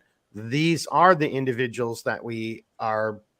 I mean, again, it's too easy to do, to point fingers and just like, and how did that person get in charge? And how is this person who's so confused about, who they are as an individual, but they're now making policy decisions? I mean, like, it's almost like we've allowed this to happen, XXX. And I think that's what the end result is, because if you want this country to fail, if you want the system to collapse, well, and if you don't want it to be, going back to DB, and if you don't want this to be attributed to like a no shit, here we can prove like, here's a bunch of bad actors and they've done this intentionally. If you want to have your out, it's like, oh, well, I don't know what happened. It wasn't me. I'm not responsible. And everything just keeps falling apart around us. Well, and that seems to be one of the really big things too, is bureaucracy has led to a system of unaccountability. I mean, you can just go, oh, it wasn't my fault. It was that guy's fault, to the left of me or to the right of me or up of me or down of me. Instead of shit just rolling downhill anymore, it just kind of spreads out all across uniformly until everybody's still kind of clean and, their hands are clean and they're not going to get in trouble, and to the other point, kind of what we were talking about earlier with, guys not willing to step up to the plate and do the thing anymore. Mark, we've talked about this extensively, but I think it's because not enough people have had their nose broken. I was in a lot of fights as a kid. I lost a lot of fights as a kid. They don't even let kids have fights anymore. I mean, that's kind of a screwed up world. If you can't figure out the pecking order, get your nose broken, get a couple bruised ribs. How the hell do you expect to understand what the real world is? All right. Well, let's come back to the fight thing to DB because of there's a baseball connection there in the sports. But I want to come back to Clint because Clint was hitting on this earlier with the military and that, because again, and Patrick did too, and I'm sure George did to some extent. But back in the day, that the military was very different, and there were people in your face. So, Clint, can you add a little bit more to what Blake was just saying from what are we losing if we have a military that's not actually trying to forge steel, that's not trying to forge iron sharpens iron, right? And fire forges steel. But Patrick and I talk about this all the time. Everything in the military is warrior, but we're not actually training warriors. Clint's been around and done this a lot. So what are your thoughts on that, sir? And how does that maybe bleed over and help explain what the hell, like what Triple X was just saying, and where we're seeing this on so many other aspects in our society? Gosh, man, what a big subject. So just a little bit of background. I spent some time as an airborne instructor here at Fort Benning. As an airborne instructor, I was an instructor in the Special Forces course with the 18 Bravos. I was also an infantry officer cadre that handle a lot of stuff with the commissioned officers. And then I was a trainer with the Asymmetric Warfare Group CAT-C program, the shooting program. So I've spent some time instructing and watching some of these people coming through this stuff, and I mean, it's great. And you're seeing that, touchy-feely come and permeate through a lot of this stuff. But I think, Mark, it comes right back to what you were talking about the leadership not being accountable, and they're certainly not willing to stick their neck out when they know what needs to be done. If they see that the military, they say the standards aren't being lowered, but you can feel it, and I guess I really like Patrick's perspective on a lot of this stuff from the Secret Service side of that experience, because what you saw at this rally was a perfect storm of multiple problems here with not communicating, inter-service, people working together. And then again, it was brought up that now they've kind of set the tone for the rest of these rallies until November, which is scary, because like I said, I think our best chance at this point of undoing all of these bad policies is have somebody that was sitting in that seat that already knows how to fix it. You don't want somebody coming in there, hasn't sat in that seat already and doesn't know how to fix it day one. But what happened up there, I'll throw this out and do your job a little bit, Mark. The first thing I thought of when I saw the coverage, and I was like, let me hold back my comments until I see what this information's coming out. The first thing I thought is how could they have any elevated position that wasn't covered by some kind of a security team? How could they have a rooftop? And mostly when you saw those aerial photos of where the bullets were flying from, where the stage was at, how could they not have somebody there? And there was a water tower 75, 100 meters away, and now they're arguing that there was another shooter up on the water tower. How can they not definitively come out and say we had a surveillance team on top of the water tower 100 meters away? Those were my first thoughts as somebody on a sniper team or a security team. Why was there not somebody on top of that building? Period. How could they not conclusively say we have every elevated position with state, local, federal, somebody up there watching it? I know that was a big blast, but I'll throw that out to a couple people to run on that one. Yep. Yeah, and then why was there not ASR? Why was there not some type of aerial surveillance? To your point, and I actually kind of didn't want to get into. It's not that we're getting into the weeds. I think there's some people, because you just mentioned it, like the breakdown of and looking at the rounds and all that. Yeah. There's been some great, but so here's what I was just going to say. Now to your point, so I did kind of screw up because you're right, Clint. We're not hearing that from the powers to that be. We're not hearing anything official. It's citizen journalists who are out there doing their own research and like, hey, I'm breaking down all the audio and here's what I'm seeing. this is an echo, and then this is this, and that's a completely different report. So that's leading me, in my professional opinion, to believe that there may have been Yeah, why is that? Great point. Where's Why that? wasn't there a press conference? Why didn't they come out and somebody get out there in front of this? We had 4 SF guys killed down in Savannah in the river, and our battalion commander pulled the entire group in and said, before this even starts, I'm going to tell you what happened. And that's leadership. That's somebody jump out there, whether it's a Secret Service director or Department of Homeland Security, say, let me get on here, and this is what we know to this point. Has that happened? Because I missed it if it has. Has anybody else seen what? Because I haven't seen it either. I don't think it's happened yet. And we're 8 days later, and this is, and now, Clint knows it from his time in the military. Patrick, DB, Triple X. Myself, and my knowledge is 13 years old, right? I knew what 13-year-old technology was. And to Clint's point, you're going to try to tell me we don't have all these fucking answers right now? Yeah. I mean, that's the point. Like, literally, if the Secret Service just wanted to go on Amazon and spend about $5,000, they could have had eyes in the sky everywhere the entire time just with civilian technology. Like, we can do so much now with modern technology. There is no excuse not to have angles on everything all the time. Hey, let's throw one more thing in the mix here too. That was not a complex venue. No. All right? This wasn't like hey, there's a stadium with 30 different apartment buildings around it and all these different windows. I mean, it was pretty simple. Farm. Yeah. A barn. Yep. A barn and a little office complex parking lot, 150 yards away. Which, by the way, that office complex supposedly was recently purchased by none other than Pfizer and BlackRock. Just going to throw that out there. Lovely. Well, so I was kind of like, Blake, and I'll maybe turn to you. I really didn't want to get into some of those other, because, but to Clint's point, how do we not definitively know? I saw somebody ask this question, like, how is every bullet not accounted for right now? How is how is there not a shell casing that's associated with every one of those bullets? That would have been day one shit right there, to Clint's point, and he's absolutely right on that. Well, and even from the civilian forensic side of thing that we're seeing going on right now, there's videos out there that are saying the audio is showing 3 distinct different rifles going off. So we can account for 2, but which one's the third one?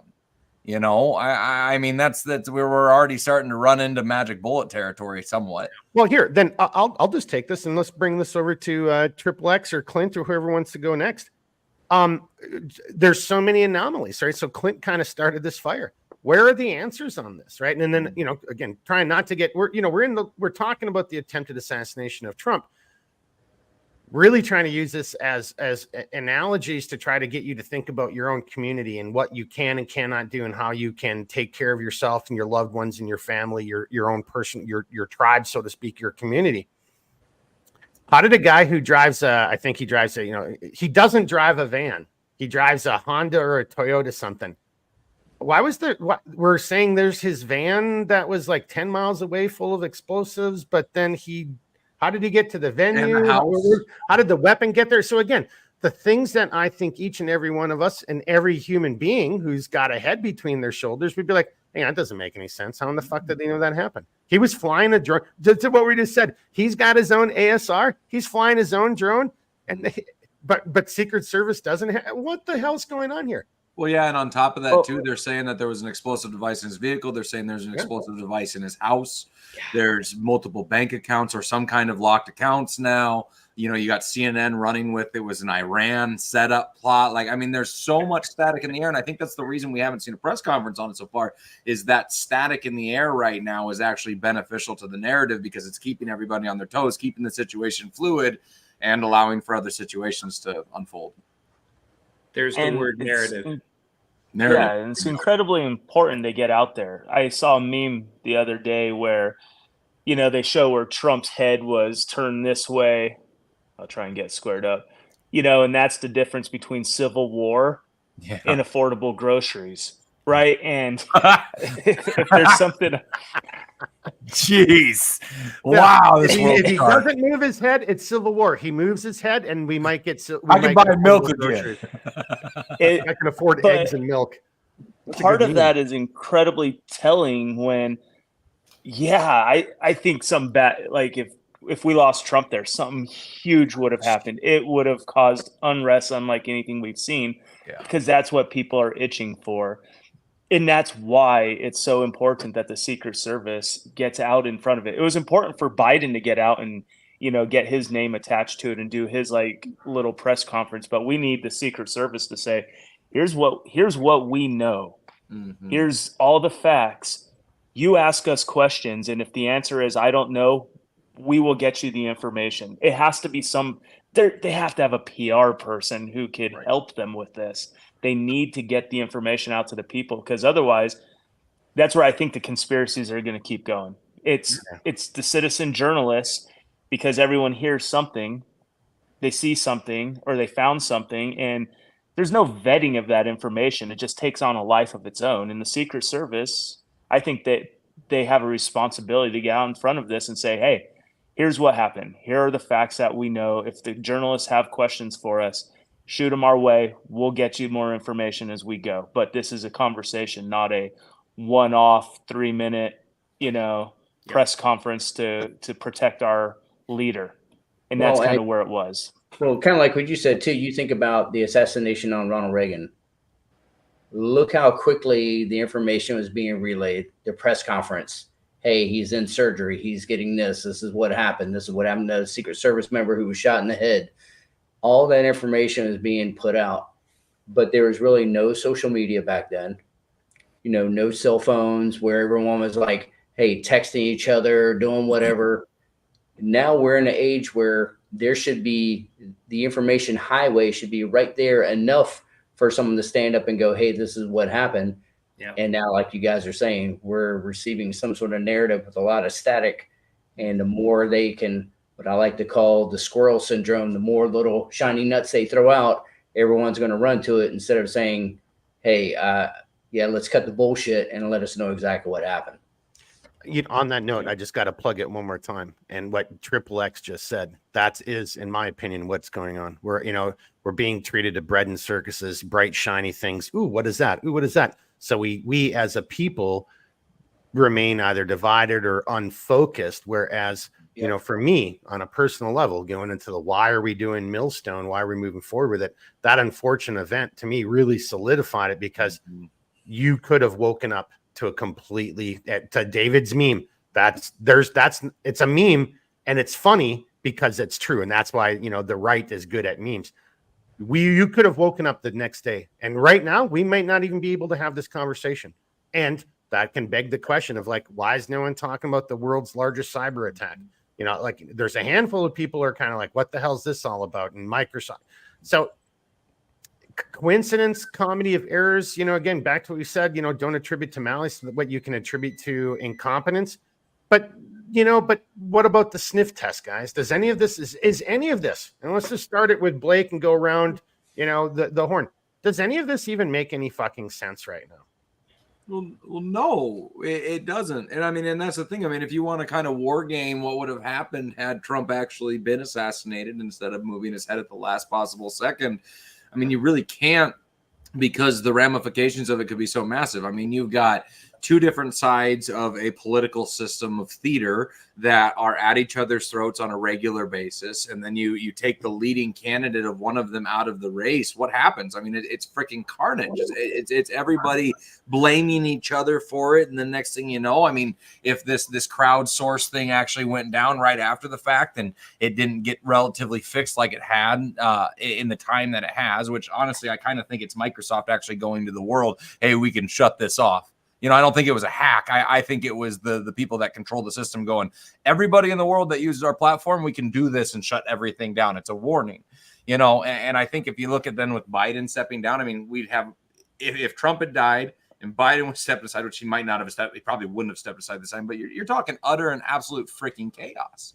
That's the kind of that, I don't know, man. You really can't war game how bad it gets. It's to me, it would have almost been the equivalent of a mass coronal ejection from the sun. So, yeah. DB, you're up next.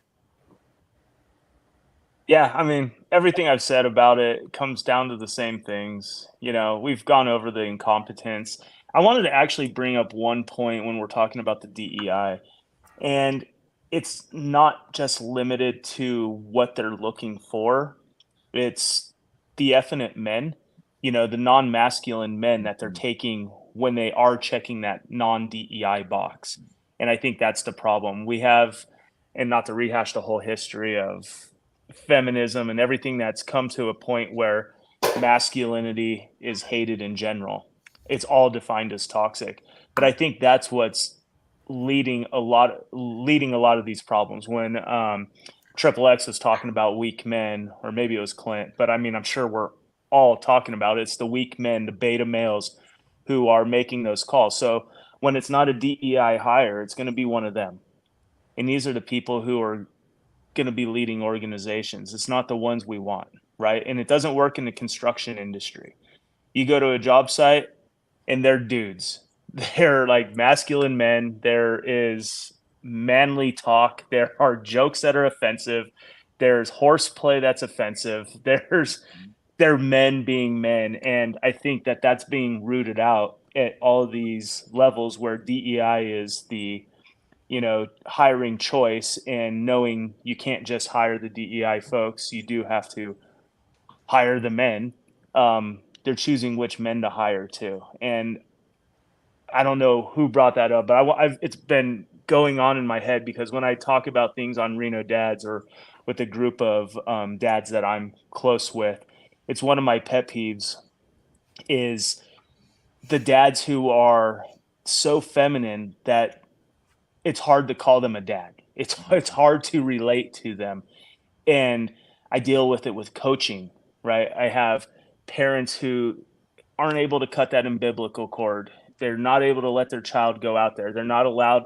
They struggle with a masculine personality coaching their child at a relatively masculine sport. And that's where it starts in society. We're talking about when did this start? Whether it was 2006, whether it was in the mid 90s, whatever it was, that's the result. And our society is only going to get worse this way as long as the people being put into positions of power are not the masculine men who are there to protect, who are there to defend, who are there to provide, the values that sacrifice, the things that men have been known for millennia, right? And I can look at the 6 squares on this screen, and this is who needs to be running things, right? This is the personalities, and I guarantee this is who you've been surrounded by the majority of the time you've been working. And the reality is those other guys weed themselves out at these jobs, but when they start bringing them in and by the numbers through the DEI hiring, and I consider those men part of that DEI hiring, it's part of what they're trying to do, feminizing everything, and not feminizing Femininity. in a nice way. Yeah, you're not feminizing like, femininity. No, but feminizing everything else.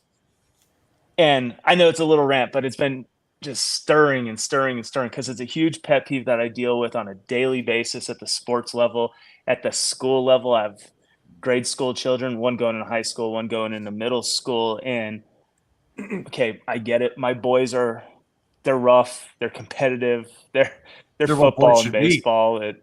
You should watch them play basketball. It's violent, it's dangerous. They probably shouldn't do it.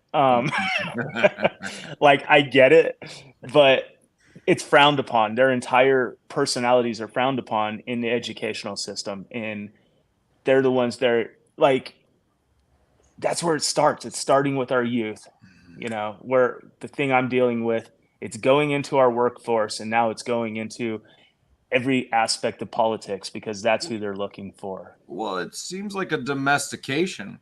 They're domesticating the human populace. They're taking the will to fight out of all of us. And if you really want to put a time to it, as far as the education system goes, which has led to the current class of workers that we have today, and then the education in general, it came from the 60s and the 70s with postmodernism out of France, the repackaging of communistic ideals with Foucault and all of these guys that basically have reduced everything down to their base components. I mean, this is really where a lot of that's come from. It came out of that education system it's completely rotted away the American fabric. Oh. Well, we could almost do a whole nother episode because I've unfortunately recently had to been subjugated to watching like commercials on a streaming service, and every child in there is not your kid, Stevie. I mean, like every kid that I'm seeing in these commercials is they're not athletic. They're it's disgusting. Participation prizes for everybody. Yeah.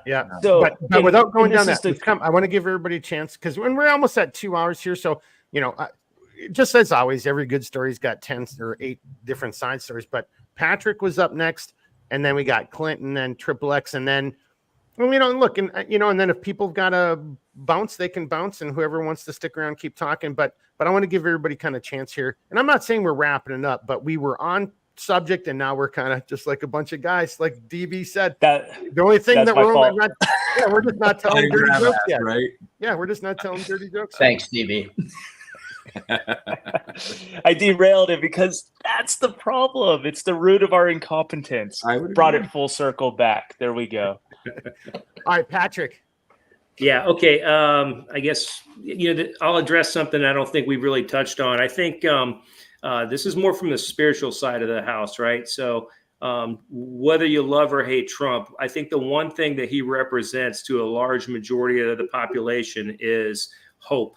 Hope that we're going to turn this around. Hope that we're not going to, leave Americans left overseas. Hope that we're not going to bring 11+ million people with criminal backgrounds, terrorist backgrounds, what have you, across the border. And, oh, yeah, by the way, give them a gift card for $1,400, which maybe could be repurposed to a couple Secret Service details. Just saying.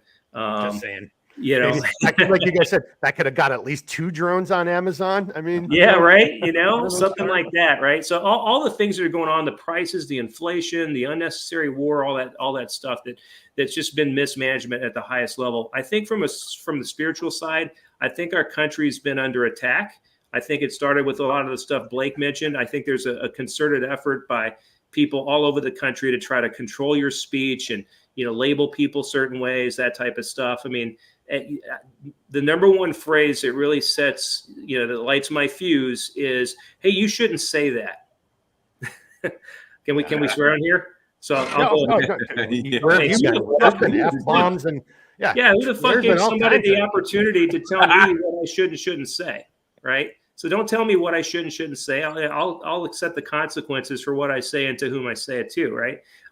It's a control thing, and they're trying to they're gently guiding you in. And what I boil this down to is that was a spiritual attack on America. I'm not throwing Donald Trump out as some kind of godlike figure. I'm saying that he represented hope, and hope is a good thing. With what's going on, we need that change. I think that it was an act of providence that he survived that, and that if you watched some of the RNC, you saw a bunch of hope and you saw a bunch of unity. You didn't see division and finger pointing and blame. You just said, you got people to say, here's a problem, here's how we're going to go about fixing it. Well, to me, that's the right answer. That's my piece on the spiritual side. But we have to also understand, if we're going to recover, it's incumbent upon all of us to influence everybody in a positive way, in an empowering way, especially young men, right? We don't need to raise grass eaters. We need to raise meat eaters.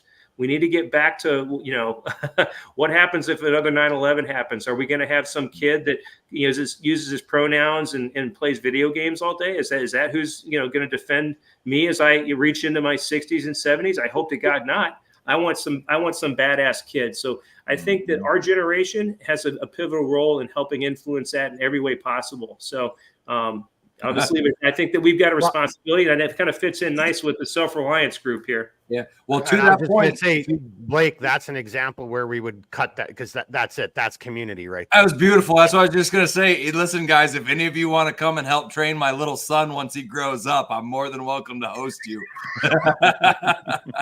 Blake's a pretty damn good cook, by the way, and that's what every man should know as well. I feed you the gills, man. Like I said, meat eaters. Yeah, no, seriously, dude. He does sous vide. The worst thing that Blake will ever do for you is to make poutine. Like, oh my God, you'll just be so full and Well, since we're going to sidetrack here a little bit. So none of you that know what poutine is, it's a a dish from our northern little brothers, Canada. It's where you take frites, so twice fried French fries. You get them nice and brown. You melt cheese curds over the top. You do a nice brown gravy on top of them. What I really like to do, though, is then take venison back straps, hammer and schnitzel them out, and then put them on top of that, and then thicken up that gravy with a little bit of the drippings. It's fantastic. Well, hang on. He's trying to keep it short. His gravy is like a mushroom based gravy that he's doing in a well, it's like that gravy. All right, if you really want me to go into it, that gravy's a bone marrow gravy. I use all sorts of beef legs with it. We use a bunch of beef in it. I cook it for about 48 hours. There's like 5 different types of mushrooms in it. So yeah, anytime you guys want to come up, do a training class, have some good food, So it's no wonder I had a heart attack. What do you got, sir? Oh gosh, such great points. My concern right now with the country is I kind of feel like we're in a helicopter that's lost 1 or 2 engines, and we're on that auto rotate. We're either going to come in for controlled landing, or we're going to collective into the dirt. Ooh. I mean, it's not looking good. Trump doesn't have all the answers. No. He doesn't have all the answers. And I mean, I think that he's the controlled, auto rotate to the ground, because the country's changing, whether we like it or not. There's just too many people that are taking it in a different direction. And this election cycle that's coming up is definitely a lose bigger situation, because the country, they have divided and conquered this country to a level of division that, man, I don't know what it's gonna look like after this election. I really don't. Even if we get our wish and Trump's gonna get back in there and fix everything, they're gonna pull the same shit that they pulled the last 4 years of his presidency. They're gonna get in there and subvert him. They're gonna burn things down. They're gonna get away with shit. And man, I'll tell you what, when Trump comes in there, if he tries to flip the coin and tries to come in, call the National Guard, lock him up, do that, he's going to be a tyrant. He's going to be labeled a dictator, and that's just going to fuel the fire even worse. So I have, and then just to your point, Clint, real quickly, like evil's not stupid, right? That is the setup. That's the con, right? Because if he comes up and uses his, and look, that's not dictatorial. That's constitutional. Matter of fact, that's an obligation. That's a legal responsibility. Absolutely. But they've already set up that narrative to spin it around. That's what they're doing. Yeah. They're not dumb, sir. No. Well, maybe they're dumb, but they're evil. I guess maybe the way. But best case scenario, man, we get our nose above water for 4 years. Best case scenario. Best case, that's auto rotate to the ground. If you go through everything that we saw with BLM and Occupy freaking Seattle and all that kind of stuff, man, and they let everybody out of jail. Nobody was, all the Soros prosecutors let everybody out. And then we got a whole bunch of guys that trespassed on the people's house, no due process, no attorneys, bad freaking lockup facilities. Just absolutely. Hey, on your note, because it's one of your fellow 18, one of your brothers, they came to him, tried to flip him and turn him into an informant when he said pound sand. Then they arrested him and threw him in. He's still in the gulag right now. Yeah, they actually, long story short with him, they came down there and tried to do the trespassing crap, and then found 3 or 4 other things and said, forget about the trespassing. We're going to do this now because you're not playing by our rules. Exactly. It's like, whoa, that's not the way this is supposed to work, But you see that stuff, and it really gives you a lot of concern where we're headed in the country. And with this group of fellas, people that are resourceful, people that have skills, the greatest warriors are the ones that love the most. So getting out there and trying to mentor these guys and trying to raise competent, skilled people, is so important. Amen. And that goes into community, right? So, maybe you're not considering joining, federal law enforcement or the military, but you got to join a community. You've got to find a group of like-minded individuals, not people. And before I bring it over to Triple X, I just feel this is my personal comment here. if you revel in like, oh, too bad Trump didn't die, dude, you're never going to be on my team. If you're the other side of the spectrum, you're like, I'm just going to stockpile ammunition and take shit from people, you're never going to be on my team either. Like, we don't need either of those. That's evil right there. It's just evil on, well, it's both sides of the coin. That is evil. Clint, that was really, gosh, yeah. Well, okay. So before I bring in Triple X, so what do we do then? What is the answer is it as simple as community and just looking to your left and to your right and making sure you got good battle buddies? Is that what's our answer here? Because the answer isn't revolution. I mean, like, that's. I'll pass that one over here to Triple X. Okay. All right. Well, but I do want to just throw this in there for everybody to think about for maybe like the final comments, because I hear a lot of people talking about, revolution. I'm like, man, war is horrible. And I've never experienced World War II level combat, and I don't ever want to. Like, even the things that I've seen is shit enough. I don't think people get, and, I'll turn to Clint and Triple X and Patrick and DB, DB's not a soldier, but he's been in that kind of combat environment. He knows how horrible this could be. I don't think people realize how we as humanity also dodged that bullet when Trump dodged that bullet. If this really was there's some really smart people who've done their own breakdowns. And if you look at the Civil War and our number of casualties and what that would look like in America today, if you want that shit, then I want to stay as far away from you as possible. That's if it happens, okay, well, then we're in it. But like, I do not want that. Triple X. I would say, to kind of tie in what everyone has already stated, inspirational change. And the only reason I say that is I'm sure all of us have seen some really dumb shit and dealt with some really special people, as I would like to say it, instead of calling them the R word, which my wife always gets upset when I say it. But there are people that no matter what facts you give them, how you talk to them nice or anything else like that, they're just brainwashed. They are so wrapped up into what they read on social media, even if it's a lie, watching certain things where people can really just, what I say, lose their pure soul, their innocence, and just wrap up into something that's so evil, it just doesn't even make any sense of what they're dealing with, unfortunately. But I think if, you can help people, your fellow people in your community, just educate them a little bit, share some of your experience.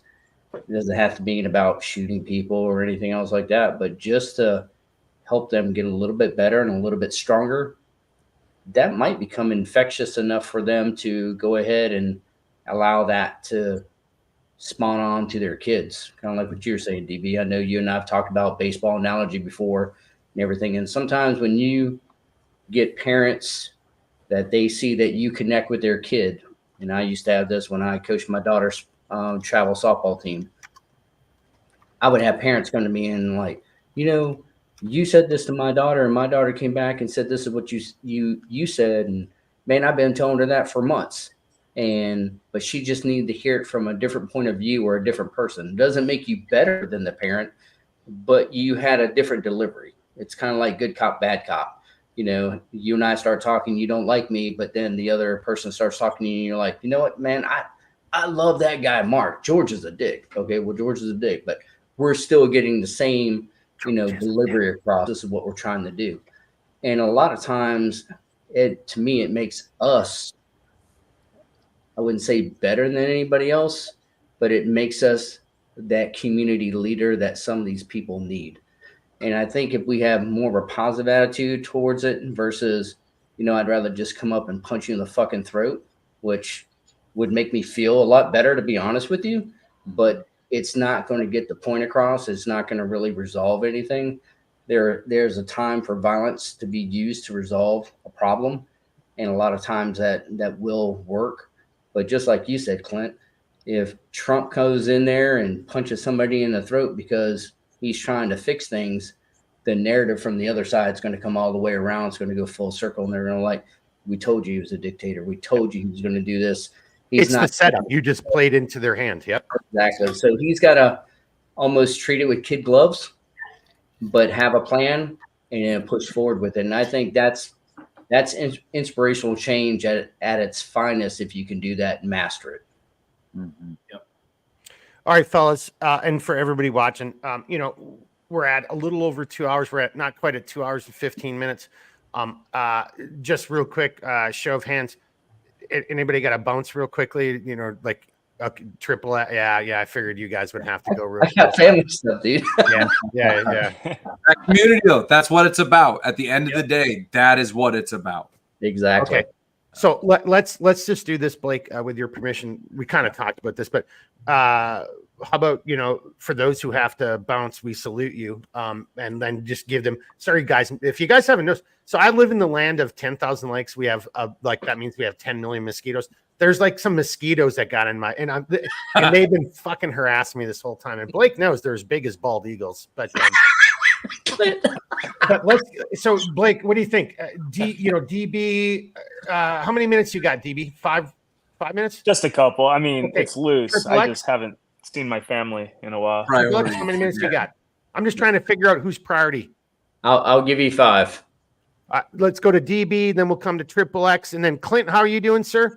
I'm good, but I've got everybody cower in the house right now to be quiet. So, all right, let's go. Give him my place. Patrick, are you usually you're the one who has to punch out quick early? Yeah, I'm good for 15 minutes. So okay, let's go. Let's start wrapping it up. Then. Yeah, so let's go DB, Triple X, Clint on the outros, and if you guys can stay and hear everybody else's outro, or if you got to bounce, you bounce, and then and then you know what? That's actually kind of fitting because I haven't snuggled up or Patrick and I haven't shared a whoopee in a long time, and we've shared whoopies with each other before. Man, I tell you what, you friggin' soldier boys. Yeah. Man. Hey, travel light, freeze at night, brother. Travel light. Why carry a sweatshirt when we can get warm together, buddy? That's what body heat is for. All right, DB, let's come up to you, sir. Kind of I was thinking, in answer to your question, what can we do how do we fix this? How do we solve this? And I'm not the type to I'm a Nevadan. We're very libertarian. We're all about brothels and divorce and casinos and anything else that's illegal in the rest of the country. We celebrate because freedom. Fuck yeah.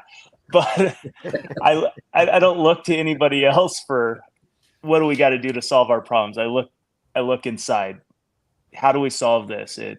We need to step up and be the leaders, and we need to raise our children to be strong and be the leaders themselves. They need to have the right values. They need to be taught the right things to be strong men and women and to love this country and God and everything else that makes us strong and better than every other country in the world.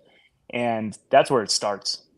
We're going to need a vessel like Trump or somebody to, lead the charge, but it's going to be, from the ground. It's going to be on us. It's going to be on our children. And ultimately that's what it's going to be to solve the problem. That's the answer to your question. What do we do? Where do we go from here? How do we get out of this problem?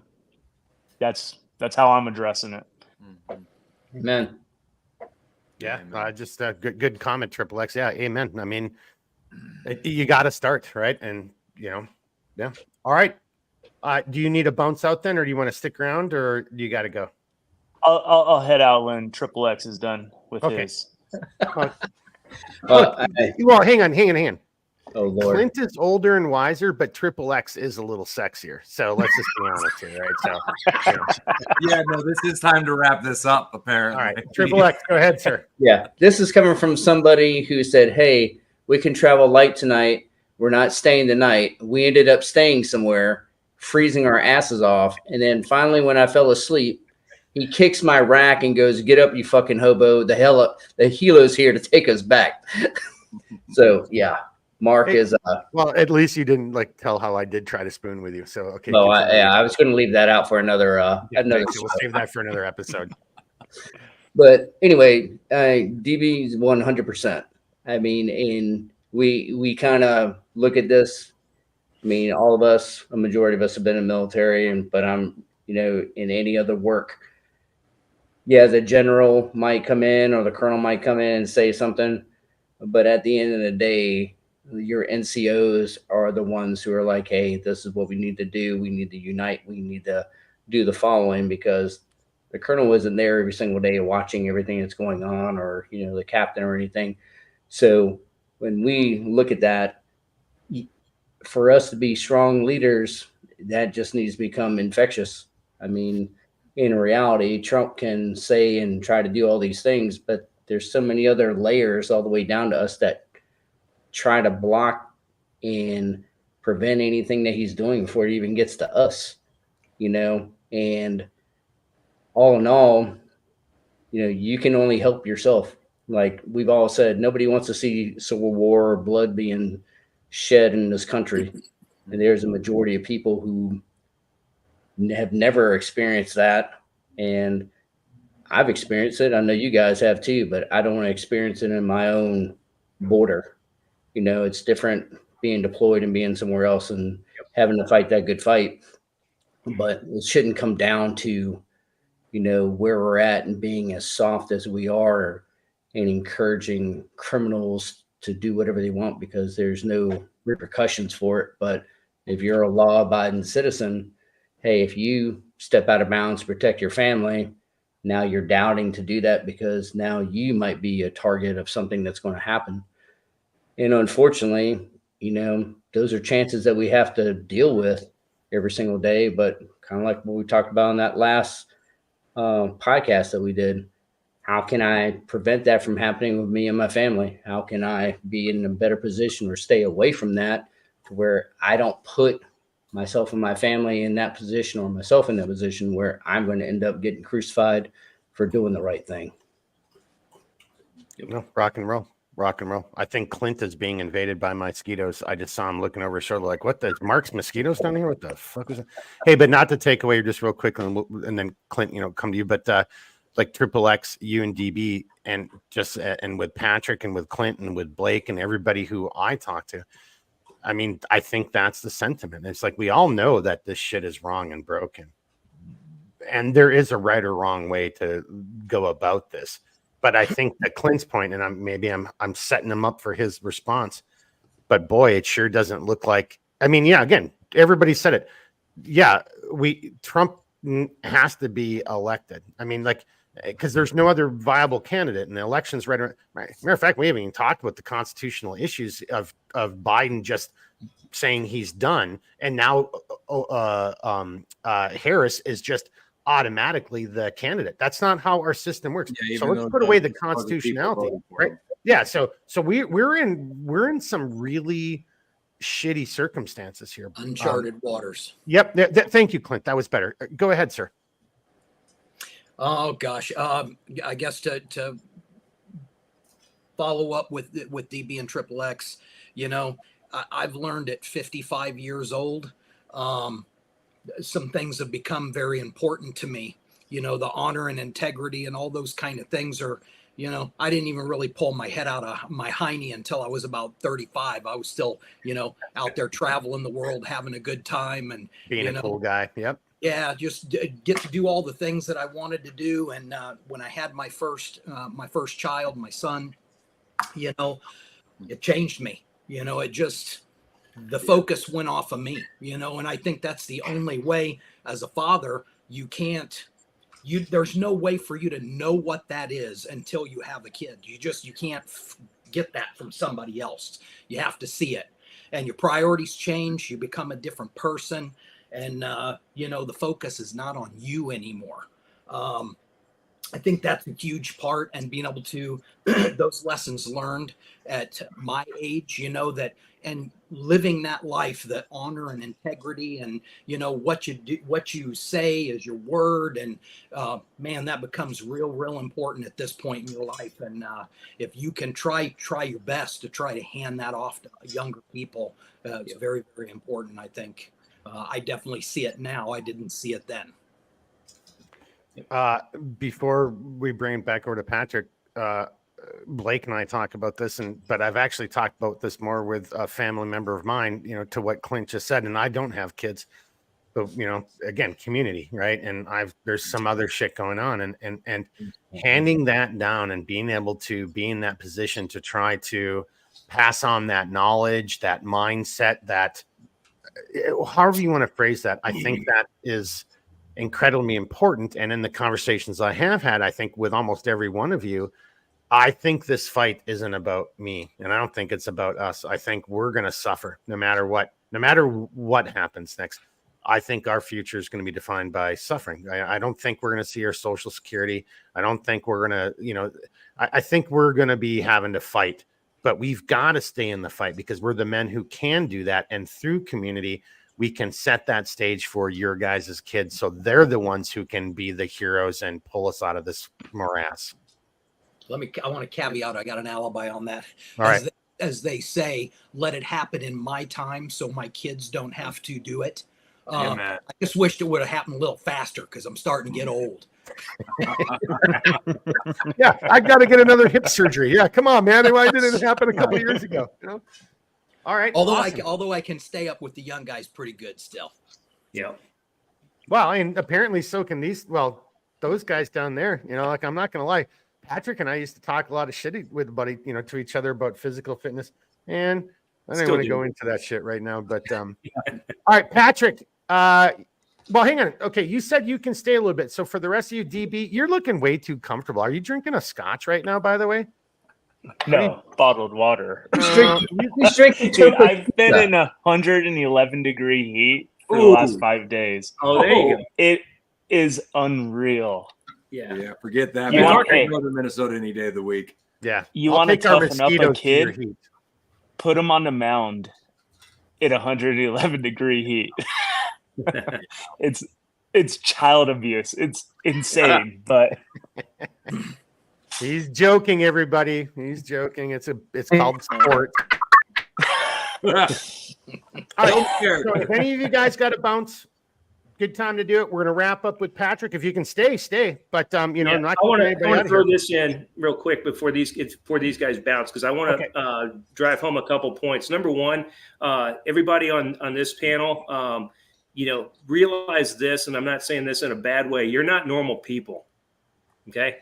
You're just not normal people. You didn't like just, go the regular, college route and start working at State Farm or some insurance company. You decided to, go out and get involved in, the defense of the country. And Blake, that includes you too. I mean, the firearms stuff, and you live that lifestyle, even though you didn't have a uniform, that doesn't matter.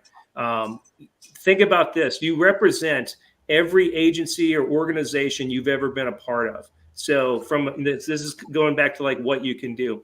Take care of your body, have a professional appearance, and have a positive interaction with everybody you meet, because when they find out who you are, or if you lead with who you are and what you've done, they're going to judge you based on that. Right. So that's incumbent upon you. The second piece, I think Clint and Triple X hit on it a little bit. Look for those people, especially younger people, young men that are in need.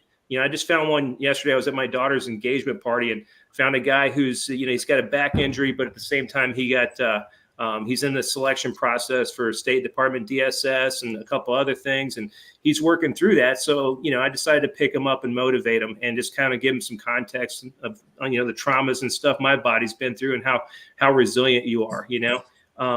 There's this stuff goes on and on and on. My son struggled, identity crisis with, the social media and all the other crap that distracts until he finally woke up. And right now he's with Air Force Special Warfare out doing some qualification training, and, couldn't be more proud. But these are close things, but I think we get these chances at interaction. Let's, I think, just be cognizant of that, be aware, and be ready, because like Triple X said, sometimes I want to punch people in the throat too, but a lot of times the smile and the ability to connect with that person and let them know, hey, you're not maybe the psycho that I thought you'd be, coming from the Marine Corps and law enforcement and the agency and all this other stuff. You're actually a reasonable person. That connects with folks. So, every chance you have to interact, empower. Amen. I like that. And don't forget, it's also, and I know this is kind of a trite saying, but it's also the person who's watching you interact with me. It's, so Clint's in the grocery store as you and I are interacting, and Clint's listening to what you say and how you speak and how you present yourself, don't forget it's also that other guy in the crowd that you're trying to influence. And because if I'm being a total dickhead, Patrick, you know what I'm saying, like, maybe you're not actually going to sway my decision, but it's Clint, it's DB, it's Blake, it's Triple X, it's that other person that you're also trying to influence. Yep. Yeah. At the end of the day, man, you catch more flies with honey than vinegar, and the goal is to go out there and we're trying to plant seeds, And I got to say, after how we led this beginning of this podcast, how we're wrapping up right now, even considering everything we talked about, my heart is filled with joy to see other men sitting there and going, we have to build community. We have to build each other up. We have to pull together because that's the fabric of this nation. Amen. Amen again. And just on that note, and think about that. Are we afraid to say that anymore? Like, look, I meant that. I mean, we were kind of warming up to it, but like is being like somebody like, well, I'm not Christian. I'm like, what does that have to do with it? It's like, or I can't say Merry Christmas. Well, I don't believe it. I'm like, dude, I'm wishing you goodwill. I mean, why are we so afraid of that stuff? And honestly, DB, I should have done it this way. You're over here. Dude, that's Reno dads right there in spades though, too. I mean, like, I don't want to keep dragging this out, but I mean, yeah, there's so much work to be done here. And then back to Clint's point, and maybe that's where I'm subconsciously going with it. To Clint's point, boys and girls, even if Donald Trump does win the presidency, and if that's who your candidate is, that's not going to make this all change overnight. There's still a shit ton of hard work in front of all of us. Yeah. Yeah. Amen. Yep. All right. Where do we go from there? We're at 2 hours and 30 minutes. That was almost like it was perfectly timed. I got to get ready to bounce, but I want to throw it back to what Triple X said. He said, hey, talking about the unit thing and the commander comes in. It's the same concept on a larger scale, right? Hey, we might have a new commander in. It's our country. We're going to be here no matter what. So it's up to us to like I said, be those full force multipliers and make things better on our own, not wait for the government to do it. Otherwise, I think we're falling more into the, to the progressive candidate side. And if we're waiting for the government to make things better, we're going to be waiting a long time. Well, and thank you. So on that note right there, Patrick and Blake, with your permission, that's where I'm going to come back to that when we do close it. But I know DB, Clint, everybody's got stuff. If you guys need to bounce, this is the time to do it, because all I'm going to do is respond to Patrick, add a little something to it, and then turn it back over to Blake for final comments. So if you guys got, I got to go. Thank you, gentlemen. It was a pleasure, gentlemen. Thank you, guys. Really appreciate it. Have you guys have a great week. Hey, seriously, thank you guys so very much for coming on and being a part of it. So appreciate it. And we will be hopefully having you on again. This was a large format because I wanted to bring in all of your subject matter expertise to talk about the subject. But you guys got so much to offer on so many individual and larger issues. I'm going to be reaching out to you from Millstone and seeing if we can do some more things in the future. So thank you very much. I really mean it. Appreciate it, gentlemen. All right. Night, guys. Nice seeing you guys all again. Yep. Roger Dodger, be good. Thanks, buddy. Bye, guys. Thanks, Blake, hang on a second then. So on that note, so if you got to go, you got to go. If you can stay, you can stay. All right, there you go. We still got Clint and Patrick here. Yep, All right. stay for just a minute. All right, right. Well, or hit that restroom. Dude, we're not Donald Trump. He did a 2.5 hour speech without a bathroom break. I made it 2 hours, and then I had to go to the bathroom. So guys got he's got made of man. He's got a bigger bladder. Yeah, I was No, gonna I say, was just letting everybody know they could unhunker down. I'll tell you one thing I will say about it that's kind of interesting, though, is you've got a whole realignment of the political situation right now. When you see Mark Zuckerberg coming out going, I'm not going to endorse either candidate, but man, that was the most badass thing I've ever seen. Oh, dude, boy, is that a freaking 180. Cenk Unger from Cenk, from straight up. Hey, Young Turks, I don't think this is defamation. I personally think Cenk Unger is not a very nice person. Here, I'll just say, I'll be polite and say it that way. Even he had to come out and admit that was pretty badass. Yeah. Mm-hmm. The realization is hitting a lot of people that they've been lied to. I don't know how to say it better. Yeah. They've drank the Kool-Aid and they've started to come out and say, I was wrong. I mean, one, they can't cover this up anymore about Biden. They come out, it's out in the open, and they're having to make other plans. And like I said, being in uncharted territory, this is, like I said, with them just trying to anoint Kamala, and she's less popular than Biden, and they think they're going to give all that donor money to her because they don't want to lose it and start from square one with a new candidate, because that leaves them dead in the water. I'm not even sure if we should go down this road, but I don't even know, is this even constitutional? I don't think so. I don't think it is. I mean, because that's the thing. We have 3 states where he's on the ballot regardless. I don't know how they square this away. Well, so again, and people want to throw, quote unquote, us. I don't even know what that means. But to me, when I hear that, I'm like, what do you mean, Americans, humans? I mean, like, what does us mean? But they want to throw us under the bus. I'm like, no, dude, I'm asking. It's a legitimate question. We have a delegate process. Well, actually, and for people who haven't seen it over on Mission Critical, when I had Redbeard, begging to a constitutional scholar, Chris Ann Hall, a very smart individual. Somebody prove her wrong. She's like, dude, up until FDR, you casted a ballot for the president and you casted a ballot for the vice president. Yep. That is how our Constitution, that is how our system worked. But then FDR didn't want to have somebody on his ticket that he couldn't control. And because of the Great Depression, World War II, and then now here we are, and we don't. So I honestly, I heard that. I'm like, I don't even know if that's true, but if I'm going to research that, because are we not even, so if I'm bringing this down a rabbit hole, but to Clint's point. So we just had a presidential delegation. He's the delegate. And then now we're just going to so the American people don't have a voice anymore for who becomes their Democratic nominee. Shouldn't there be something just doesn't ring right? Just like this whole thing with the assassination. It's could it potentially just be that they don't think there's going to be an election this time? I mean, honestly, are we really at that area where they're like, screw it, throw it to the wind because it's not going to matter in 4 months anyway? Well, okay, so Tennessee just chimed in and said the DNC hasn't had their convention yet. So, okay, well, maybe then, okay, so I stand corrected. But he is the presumptive nominee. So, and I know there is, and I guess, in the back of my mind, I didn't want to go down this rabbit hole. So Tennessee, don't throw me too much under the bus here. There is how the money, again, there's campaign finance laws. There's all kinds of stuff. So did they play this perfectly? But, again,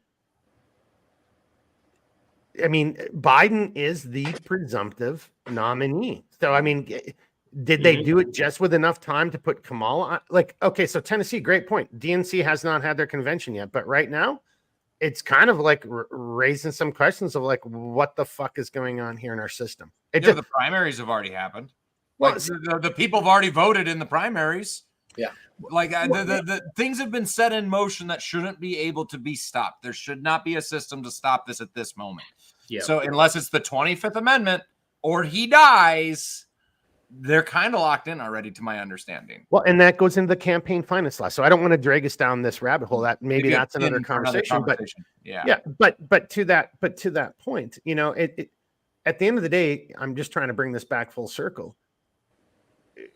Look, Hillary Clinton and Patrick, you're still here. You know exactly what I'm about to say. If I would have done 1/10 of the things that she did with classified information, there is no. I would have been breaking big rocks into small rocks. Yeah. I mean, plain and fucking simple. That's not how security clearances, and that's not how any of that shit works from the world you and I came from anyway. And I had a clearance in the military too. And so, Clint, you can talk about that shit just as well. And she got away with stuff so that's all I'm really trying to raise. That's the only point I'm trying to raise is we obviously live in a world now that no longer really gives a shit about the me and yous, and the rule of law isn't the same. And, one side of the political spectrum can say this. And if the other side says it, then you go to jail, and Clint, I think it was you that brought it up. There's J6 people who are in jail right now with no due process. And then there's guys who are burning down fucking throwing Molotov cocktails, not even a slap on the wrist. And they're out walking the next day. Hey, Mark, well, not only that, but you had the, could be new presidential candidate offering free, bail to bail those people out. Yeah. Oh, that's their right. They should be able to do that. You Yep. know, that should Kamala Harris. send Yep. a very strong, warning out to everybody. I'm sure it did, but it needs to be echoed again since she might be back in the limelight. Well, okay. So for me, just to kind of wrap this up, I wanted, selfishly, I'm trying to bring this back into self-reliance and preparedness. Yep. There's so many of these examples. If anyone is willing to open their eyes and see this and do their research, and there's so many examples where your government doesn't give a shit about you. The quote unquote elected officials don't give a shit about you. To the thing that Blake and I have been talking about, and I'm so very happy to say this, well, hopefully I won't get choked up, but knowing Blake and having the handful of relatives that I have, and then, knowing Patrick in my life, and then meeting Clint and have these connects, dude, I'm very lucky, right? And even though Clint can't come and help me in a time of trouble right now, it's nice to know that there's another guy out there who's willing to do the same thing for somebody in his community. Patrick, same thing for you. Like you meet somebody at a completely different function and you realize, and then you just do what you got to do and you step up and you start offering what you can to the guy. Blake and I could tell stories about, helping each other out. So that's what the ultimate point with Millstone, self-reliance group. You've got to be, you can't learn everything. You can't master every skill.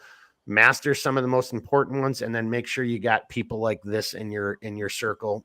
So if shit really does turn Mad Max, you at least got a fighting chance. Yep. That's my final comment right there for tonight, boys. Yep. I think that really kind of sums it up well. Yeah. Build your clan, build your tribe. Yeah, find the people that are out there that are really willing to survive and do what you can with what you got. Well, let's give Patrick and Clint. I wish I could give you guys a drink over the internet. We haven't developed that technology yet. We're working on it here at Millstone-SRG. Stand by. If we break through that technology, then we will be bigger than Elon Musk. Let's bring it over to Patrick and Clint. Final comments, boys. You know what? Let's go to Clint, and we'll come over to Patrick. Clint, your comments, sir. Oh, I definitely like the last comments you just made. I mean, some of us kind of, we live in that heightened sense of awareness, alert, that's our comfort zone because that's where we've spent so much of our time in our life. You travel around the world, you're always, you go sit in the room with your back away from the door. It's just those little things. You're watching guys, you're sizing people up and down. What are they wearing? What's their backpack? What sunglasses are they wearing? One of my funnest things is sitting in the airport picking out the military guys, but that's that world that you live in where you're always trying to better yourself. You're trying to bring skills for yourself, your family, and your community, the group of people that you hang with. That always needs to be an ongoing process, evolution.